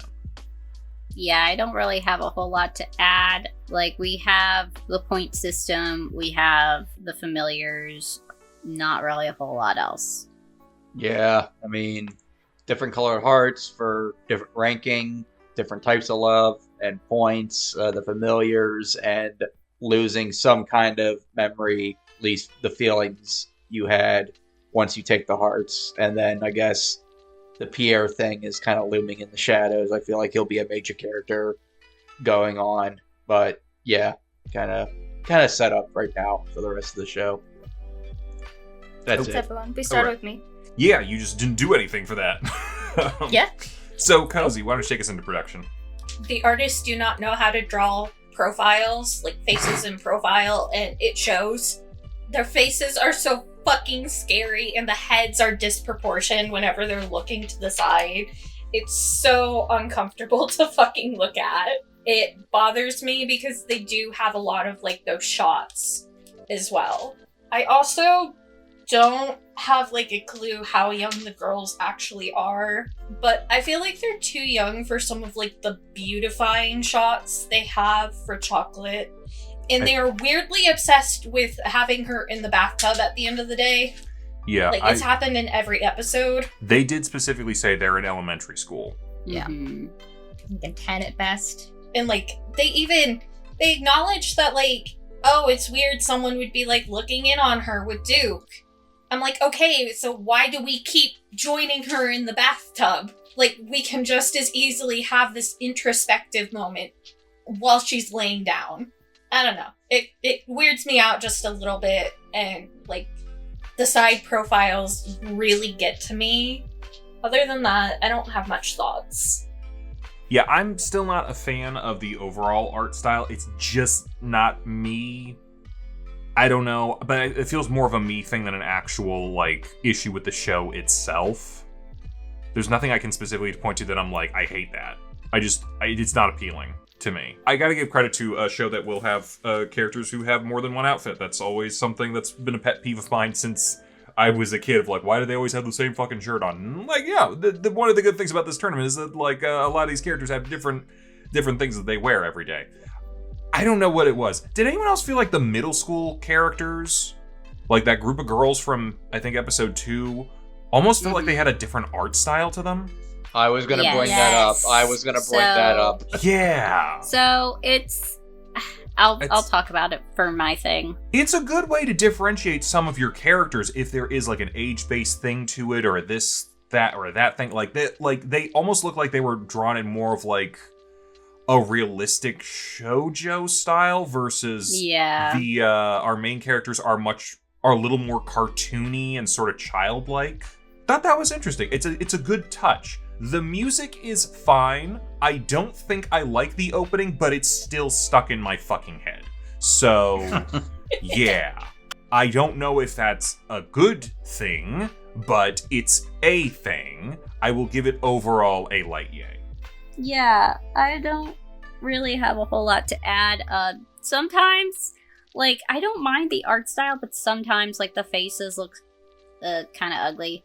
As far as, like, those middle school, like, characters are concerned, I think, in a way, do you ever, like, think about back when you were in, like, school and when you were so much younger and you look at kids who were, like, maybe several years older, like you were in elementary school, they were in middle school or high school, and you remember thinking of them as like, oh, they look so old and mature and things, and I feel like that's kind of what that's reflective of, just kind of like your attitude toward like the people who are older than you, because then when you are like much older, everyone looks like a baby. Yeah.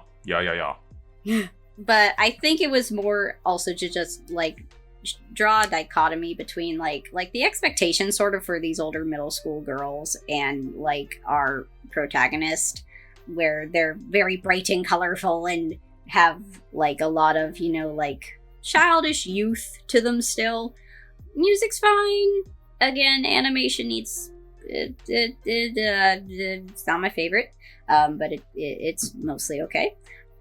Voices are fine. Like, there's nothing really to compare it to, so I have nothing to really gripe about. Yeah. That's about it. I strangely don't mind the look for chocolate and vanilla, even their big eyes I don't mind, and I like their voices. I'm glad you brought up the middle schoolers from episode 2, because I was going to bring that up too. That was really jarring for me. Yeah, I mean, otherwise everything is fine. I mean, I don't think it was probably made for the highest of budgets, even for back when it aired, but it's fine, I guess.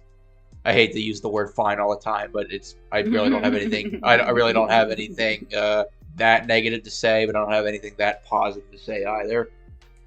Yeah, it's weird, because, like, I like some parts of the art style, but I really don't like other parts. I like the color palettes, but not the fashion. It's got, like, it's none of it's just, like, okay. It's all, like, extremes for me. I did write down, the characters randomly sometimes look 34.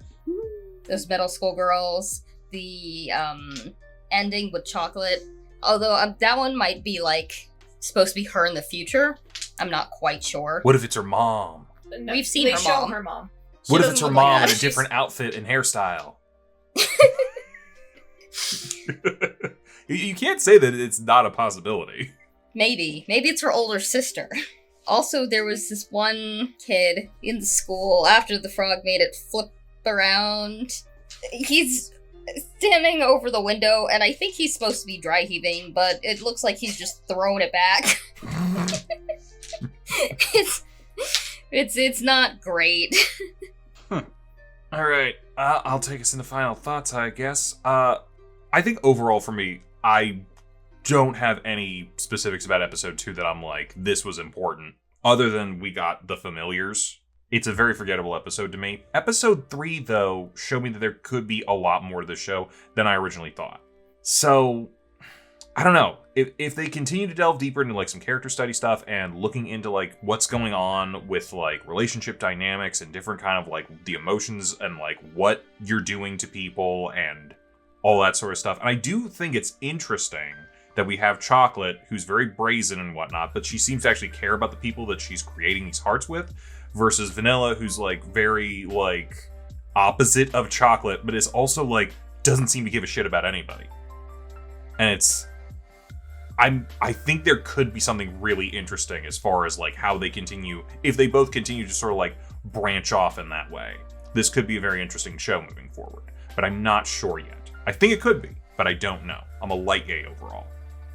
Yeah, I think the show is fine. Like, for the plot and for what it is.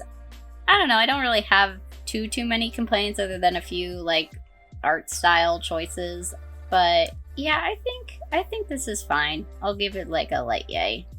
I would say it's a show that I don't hate, and I don't really have a ton of major problems with, and I wouldn't mind watching more episodes of, but it's not something that I'm actively majorly enjoying either. Like, it's not Saint Tail or even Cardcaptor Sakura. It's just a show that I think is fine on its own. So I guess I would give it a light yay on overall. I think light yay is fair. It certainly is a magical girl show. My biggest complaints are characters can be kind of meh, and the art style can be ugly, but only at times.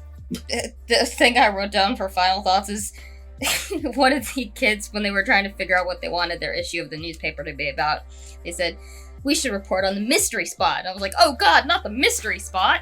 And even worse, we were watching this episode on a Tuesday. So, there is that. Pig and a poke every Tuesday. Again, I just want to reiterate, Chocolate has the lesbian vote, but Japan is just too scared to go there. And I wish that they would, because we're already delving into, like, different types of love. And I feel like platonic love is gonna play a role. So, like, I need them to man up and not be afraid of showing it with girls. Also, like, I don't know, I really like they're showing, like, different strategies, even though it wasn't really a strategy for Chocolate so much as she's an idiot. Because, like, Vanilla's going around collecting the hearts as soon as they pop up, and she's getting a lot of them, but they're not worth as much as they could be, whereas Chocolate is developing just, like, one heart at a time. So, like, I think it has a lot of potential. I'm interested to see where they take it. All right. Well, why don't we talk about their competitor? See who they're going up against to try to get the title for Best I Just Can't Wait to Be Queen Magical Girl Show. They're going up against Pretear. So, we're seeing the continuing adventures of the Pretear and the Leafy Knights and all of the shenanigans that are going on with them. We're doing some training. We're fighting some monsters. We're finding out about the Step family. And, developing relationships amongst all these people. We're figuring out what everybody's deal is at this point. And people got a lot of deal going on. So, Deal. Yeah, a lot of deal. A lot of deal with these knights. We got a bike monster, which I was not expecting. And I guess we kind of finished out with the monster from the first episode. So that's kind of where we're at with that. Oh, and a turtle monster. A turtle cat? Cat turtle? Something. Meow. Yeah. Then we got a couple different outfits. We have wind outfit, we have sound outfit, and we have fire outfit. And I think that's everything that happened, unless I'm mistaken. That about covers it. All right, cool. Well, Chippy, you're talking. You might as well tell us what you think about the plot. So, I'm gonna be really, really honest. I actually watched this one first out of all of the ones that we watched, just because out of the 4 that we had coming up for this tape, I guess, this was the one that I was least excited to watch. So it was just like, oh, let's just get this one out of the way. So I watched it like maybe several days ago. But I will say, like, plot-wise, this was fine. I feel like it was a little bit all over the place, but maybe that's just my memory not remembering quite as well. It was interesting to, like, you know, sort of learn a bit more about, like, how the different elements and play people, how that all works. And we got to, you know, spend time with the sound dude, Sasame. And then we got to spend a little bit more time with some of the other ones because Himeno and Hayate had a fight and he left and she got sad.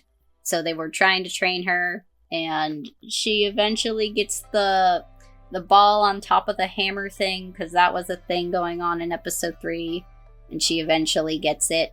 Sorry, this is a little bit rambly, but all that to say, I'm kind of a meh on the plot. I don't really feel one way or the other about it. I mean, I feel like it's going places, but it's sort of really slow, and sometimes that's a good thing, but in this case, it's kind of a bad thing because a lot of it is more like her talking to the guys and, like, you know, developing their relationships, which is definitely the point of the show because this is a reverse harem, but I honestly would have preferred something a little more streamlined, but maybe this is streamlined and I just can't tell. I mean, the plot is it's kind of hard for me to talk about the plots of these episodes because I want to talk about certain elements, but they kind of fall under different categories. Like, a lot of the setup of the plots deal with world building. Some of the plot elements deal with characters, and some of the quote-unquote plot elements deal with production, mainly the English dub. I will say, I didn't mind the plots. Like, I thought it was interesting having someone literally merging with Himeno to get her magical girl powers, and then, you know, again, having to figure out how to defeat the creature of the week. That was kind of interesting. But again, some of the other stuff I want to talk about are for other categories. Although I'm going to bring up some of the dub lines now because holy shit, like I don't know, maybe it was the quality or maybe it was just the way they were said, but like some of the lines, it almost sounded like you were saying, "Are you afraid to breed?" instead of "pre." I was like, "What? Are you afraid to breed? You got to pre with me? What?" Or my personal favorite line, "Oh, that was a retarded attack." It's like, woo, you cannot say that anymore. You cannot say that word anymore. Yeah, so that's kind of my thoughts, jumbled thoughts. The pre thing was also making me laugh because that's a Game Grumps joke. It's not even their joke, but they say that all the time. Like, dude, I'm gonna pre. I do just want to say, I think they were saying preet with a T. They are. I think they are, yeah. But it's... All I heard is, I'm gonna pre. Do you want to pre with me? It sounded like breed to me. Equally bad. Yeah. I don't know whether to put this in final thoughts or plot. I'll say it here. I want to like the show. The premise seems interesting, but it just will not hold my attention. And maybe part of that is the fact that it was the last one in this lineup. But like every time I try to lock back in, I found myself doing something else completely. Just absolutely tuning it out. Can barely tell you what happened.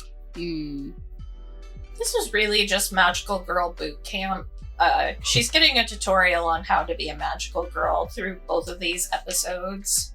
They almost killed a bunch of cats, but the cats were okay, so it's all clear on that. Got 1 point up on Magical Girl site. Yep. There's a lot I have to say about, like, Envy. I feel like it's better said in a different category. All right. Yeah, I agree with the whole boot camp element of this. Though it does seem that she's actually starting to get a hang of things. So I'm hoping that as it continues, and the fact that this is not going to be like a long series, I don't think as far as an episode count goes, I think we will be getting past the training elements of this and we'll be getting into more of the actual action of doing the things. We're already past the refusal of the call and we're barreling straight towards action fighty stuff, which I'm hoping for. We've also are now developing our romantic subplots. I say romantic in air quotes because I'm kind of like, I feel like all of these dudes are like 30, except for the ones who are clearly not 30. So I'm kind of like, huh. They're 30 or they're like 5. Yeah. Mm-hmm. These are the 4 dads and their 3 children. Basically. Yeah, but you know, I don't mind an episode or two where we learn how to fight and do that sort of thing. And I do like the fact that the characters keep butting heads with each other, which I think is at least enjoyable. So I'm a light yay for plot for now. Envy, why don't you tell us about the characters a little bit? What'd you think about them? I like Hayate. I mean, I like her dynamic, and I like how she's willing to not only step up to become a pre-tier, but she's willing to train.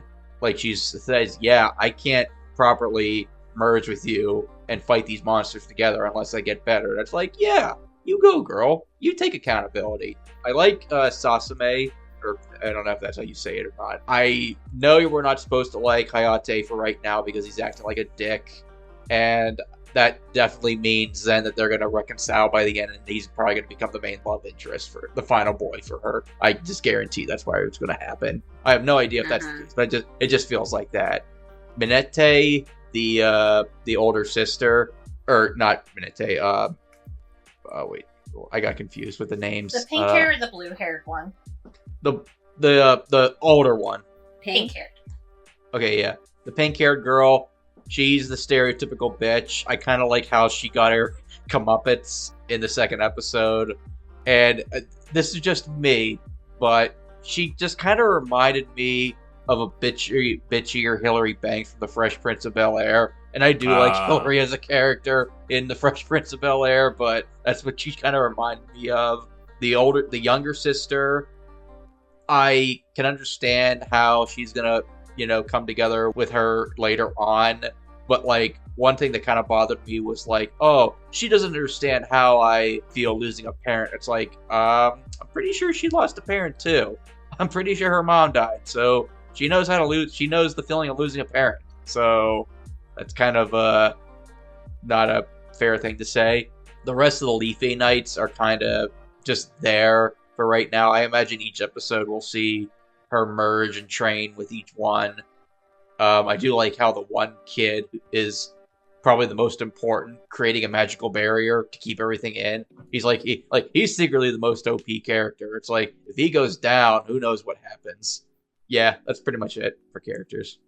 Yeah, I wasn't expecting to get any character development from the stepsisters, but yeah, like Envy said, I was kind of laughing at that part where she was like, my dad died, you'll never understand how I feel, as if, like, her own mom didn't die. And then, like, she kind of doesn't have a dad either, because he's dead being an alcoholic. So, like, she kind of lost both parents, at least emotionally. Oh, also, the combining with the different knights, how they each have their own powers, it reminded me a lot of Steven Universe, how they would combine to make the different gems. And I liked that they each got different outfits. So I disagree with you two on, she was specifically saying you don't understand what it's like to lose a parent. I really feel like she was more saying you can't understand what specifically I am going through right now, which is true. They are going through two very separate situations for as much as they're the same.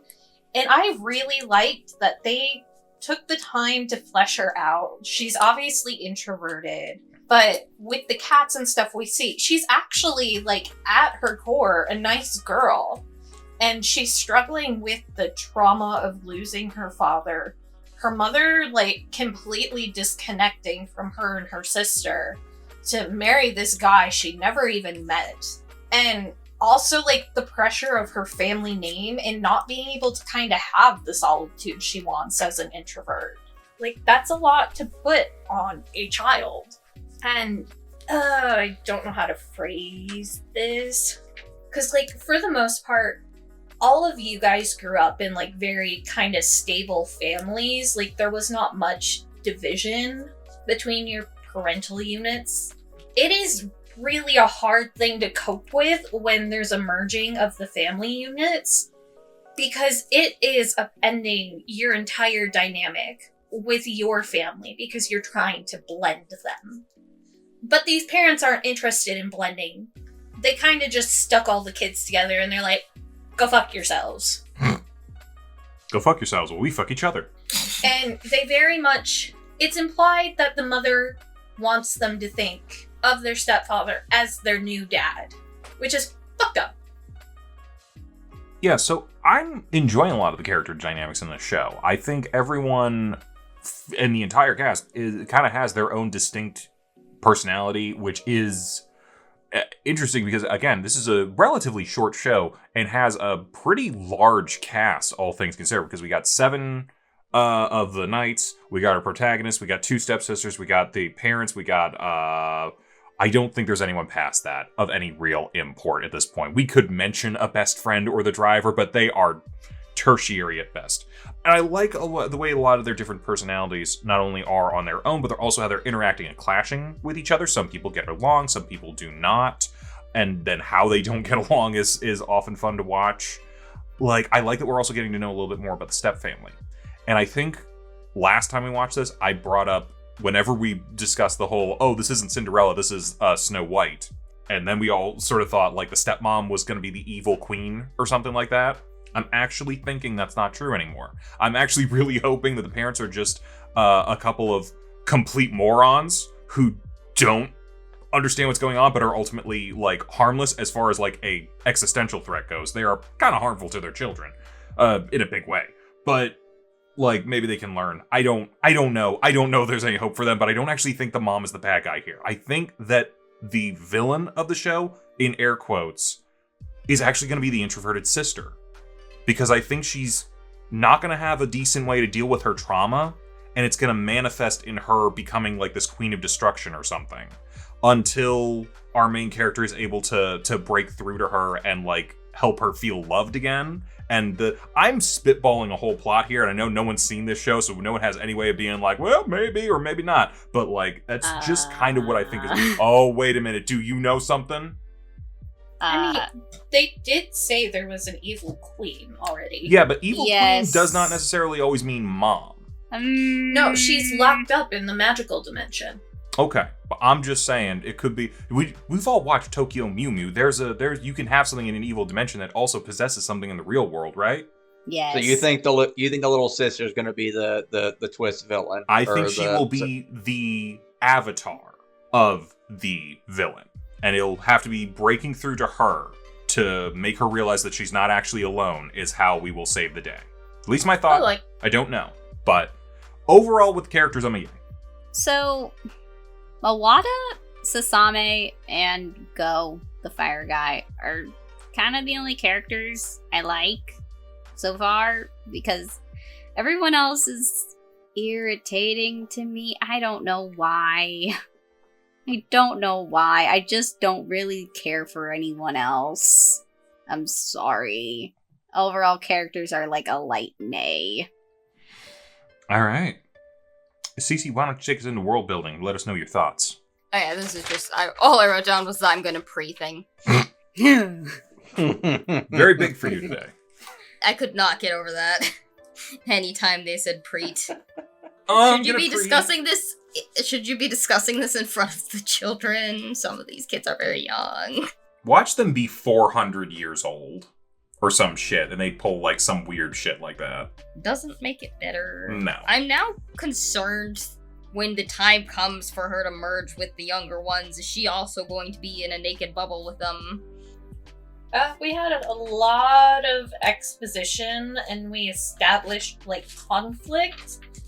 Other than that, I feel like we don't really understand, like, the overarching goal of the antagonist, much less who the antagonist really is. They're kind of, like, ambiguous, like, idea right now.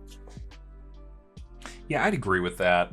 I do like that we're learning about the powers, and we are learning a little bit about like how the powers work, combining with one of the knight's spirit then becoming both your defense and your offense, and each of them kind of has like a different way of fighting and a different sort of like abilities that you can have when you merge with them. I like those elements. It's hinted at about a former Pretear where something went wrong, and that is very interesting to me. I think you are right, though, that we don't really understand yet what the evil is or why it's doing. I mean, like, it does feel sort of like it's going to be one of those, like, it just wants to kill shit. And I'm kind of like, okay, but do you have a motivation? Like, it's... Anytime I'm like, someone who just wants to destroy the world, I'm like, okay, but then what? Like, what are you doing after that? Like, what's your Tuesday after the world ends? You know what I mean? Like, it's a bit, like... I think that's fine sometimes whenever you have, like, a children's show, like a children's show, where it's like, they're just evil. And then, like, sometimes you just need this really simple concepts for some people, for some of that, like, age demographic. But, like, I feel like the show, the fact that they say shit and dumbass a lot tells me that this is not necessarily a kid's show. So I feel like we could maybe get to know a little more. But, yeah. At the very least, we're getting more. I'm interested in seeing more powers, and I'm interested in seeing the possibility of like what happened with this Pretear from before. So I'm a light yay, though they could be doing a little bit better fleshing out the possibility of a villain, especially, again, seeing as this is a short series. I'm gonna be really honest. I know world building definitely happened, but I'm lost. Like, I don't know if it's just like I was disengaging from the show while I was watching it, or if it's just like, I'm gonna be honest, last time we watched this, it didn't make sense. This time around, I'm not surprised, it still doesn't make sense. At least to me. I feel like if maybe the overall, like, plot and everything was more, like, front and center, and, like, the boys and, like, the reverse harem element of this entire show was, like, not really a thing, because I feel like that kind of, like, takes away from, like, me wanting to focus on this. I don't know, I can't really give an answer for this. I guess I'll give it a meh to a light nay, because if it's there, I'm not seeing it. At least not seeing it well. Like I kind of mentioned before, I do like how they explain more about the Leaf Eight Knights and how they become the weapons, the powers, or the sword and shield of the Pretear. And I thought that was cool. And we see, them getting trained off of it, and different boys have different powers, so another Mega Man connection. They literally do the fusion where Mega Man gets the powers. It's kind of that animation when he does that in the games. Obviously, the world building aspects include the mental side of it. The feelings of the characters, not making the step siblings or even the stepmom totally evil. I kind of think, though, that both the mother and the father are just horny for each other, and that's kind of their force of nature throughout this whole 3 episodes. Like, even the mother was like, he's gonna keep driving me around, or pedaling me around this freaking park. We've already been around it so many times, but she just wants that, what so bad, she's willing to put up with it. But yeah, overall, I thought the world building was probably the most interesting part of it for me this week, so I'll give it a yay. All right, Cozy, why don't you let us know what you thought about production?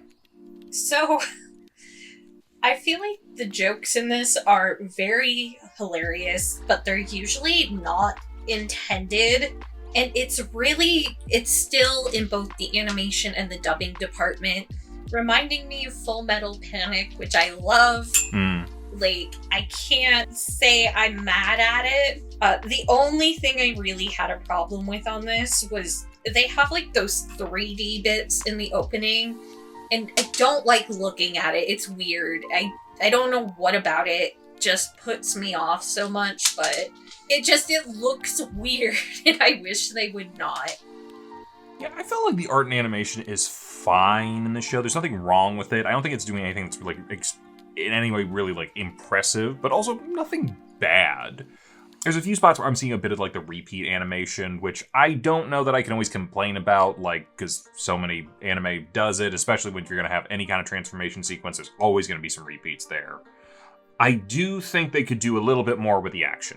But at the same time, it might just be these episodes that are focusing a little bit more on some character interactions type stuff. I kind of fucking love the dub, though. Like, nothing for nothing, I do like every character has their own voice and their own sort of, like, each of them even kind of has, like, their own style of speaking a little bit. It is weird seeing Sosuke Sakura be suave. It's jarring as a fellow Full Metal Panic fan. But I also really like a lot of the dialogue here, other than, like, a couple spots where it's a little like, yeah, Envy, you said it wouldn't really fly today.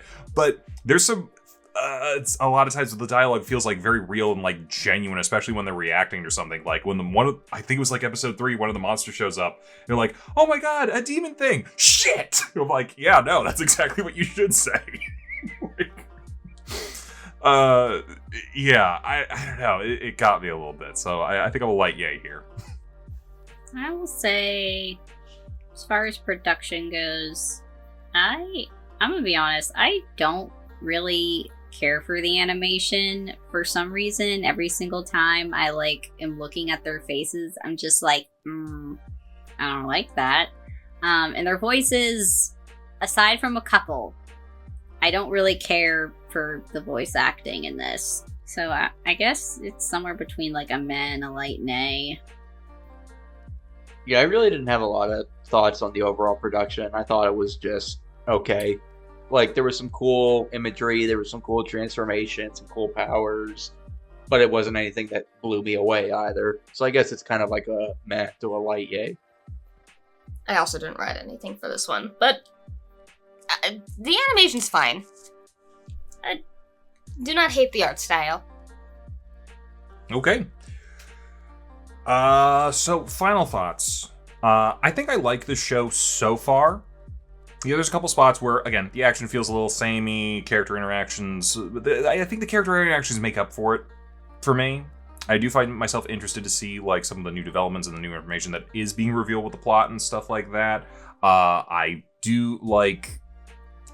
think the cast is good for the most part for me, and I do like them interacting. So yeah, I'd be interested to stick it out for a little bit longer, possibly. light yay. I'll be honest, I don't really care for this all that much. I don't know if it's like a combination of a couple different things, but I'm just not really interested, unfortunately, which is sad. But yeah, I think right now I'm like somewhere between a meh and a light nay. Basically, I'm nearly the same in terms of how I feel with this show with Sugar Sugar Rune, where I don't hate it. I am enjoying elements of it, and I would be somewhat interested in seeing how it ends since it's only 13 episodes, but I'm not going to lose sleep if I don't watch it any more of it. Yeah, the show is an A for me. I want to like it. It feels interesting. It just something in it triggers the ADHD, and I'm like, I cannot. Also, I feel like how Al was saying, I don't think this is a show for kids, and so I don't think it should be continuing in this tournament. So while overall, I really do kind of enjoy the show on like a base level, there are a lot of like uncomfortable moments. Like there was a moment where they had Himeno basically do the Hitler March. Oh, I forgot about that. Did I miss that? The whole Yeah, I meant to write down, oh, she got that Elon Musk autism. also like the whole like pre with me, but it sounds like pre with me, the transformation sequences, and like I can't lie, like the outfits in this are not fashion. Like last time I was like, it could be, I'm not sure. I am firmly in the camp. It's not. The clothing is ugly. Also, like, some of it's weird. Like, I understand that in the scene, it was, like, Himeno trying to, like, activate her powers. But, like, he's like, think of Win! And she was like, Win! And then she, like, wiggled her arms. Win! I'm like, I feel like if you're in imminent danger, that doesn't make much sense.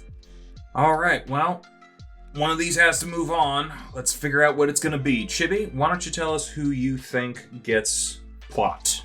Alright, I'm gonna save us some time here. Sugar Sugar Rune for everything. Okay, that will save us a lot of time. So Sugar Sugar Rune. Envy, where you at? I'm not like last week where I was a sweep for one of them. Plot, I'm going to give a slight edge to Sugar Sugar Rune. I think I'm gonna sweep with Sugar Sugar Rune as well. Plot I gave to Pretear. I think it's just a bit more cohesive and overarching, whereas the episodes we saw for Sugar Sugar Rune were very episodic.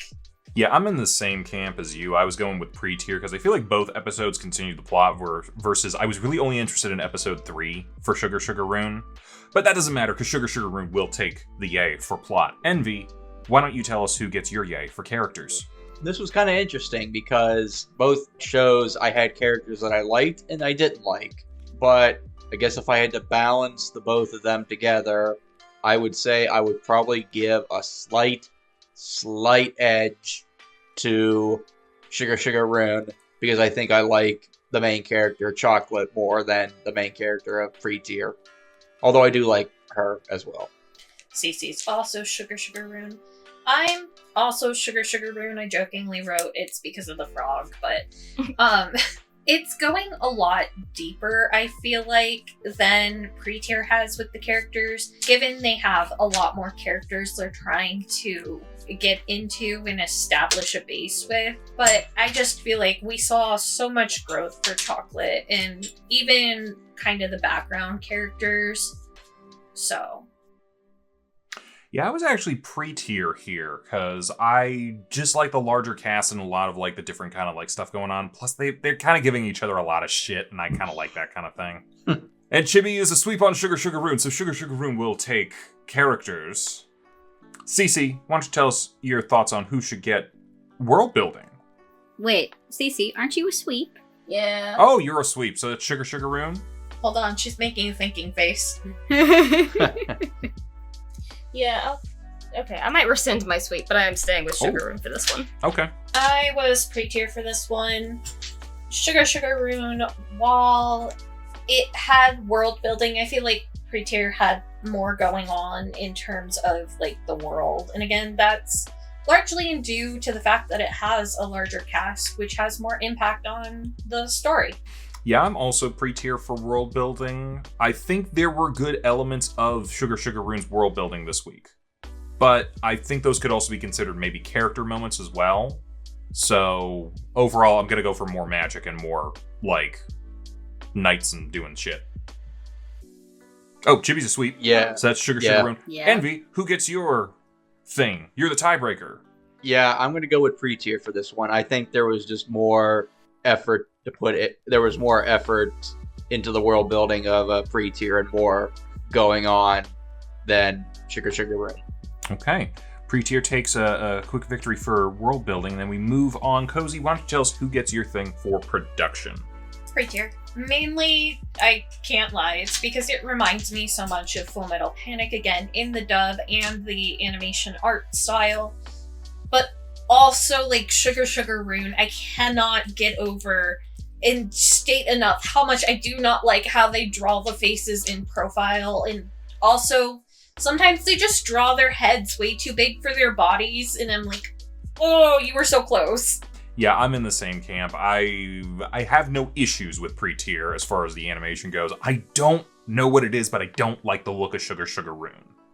And again, the dub is a lot better for Pretear for me. Yep, Chips is a sweep for Sugar Sugar Rune. Envy. Yeah, basically what you and Cozy said, Pretear for production. Yeah, this is what I rescinded my sweep for. Sugar Rune is so ugly sometimes. And Pretear has a much more consistent art style, so I give it to Pretear. So we are again tied. It all comes down to the final thoughts, and I'm assuming no one has any, like, abstains, correct? No. I might be, but I go last, so I can be Ooh. swayed. Okay. Well, for me, my final thoughts are gonna go to Pretear. I think, again, overall, it kind of comes down to me of, like, I feel like this was progressing a little bit more than Sugar Sugar Rune was, and it had just a few elements that I was kind of like, this tips a little bit over. I do like the way it looks a little bit better. I do like the dub a little bit better. I do like the fact that we're doing a little more world building a little bit better. It's not, again, this is not by much, because I feel like both these shows are somewhat on an equal footing, but Pretear pushed it over just a little bit for me. So, yeah. Cheats. I'm a Sweet. Oh, Chips is a sweep. I keep forgetting. Yeah. Envy? At the end of the day, it came down to two things for me. Which show that I enjoy more, and which one I would rather watch more.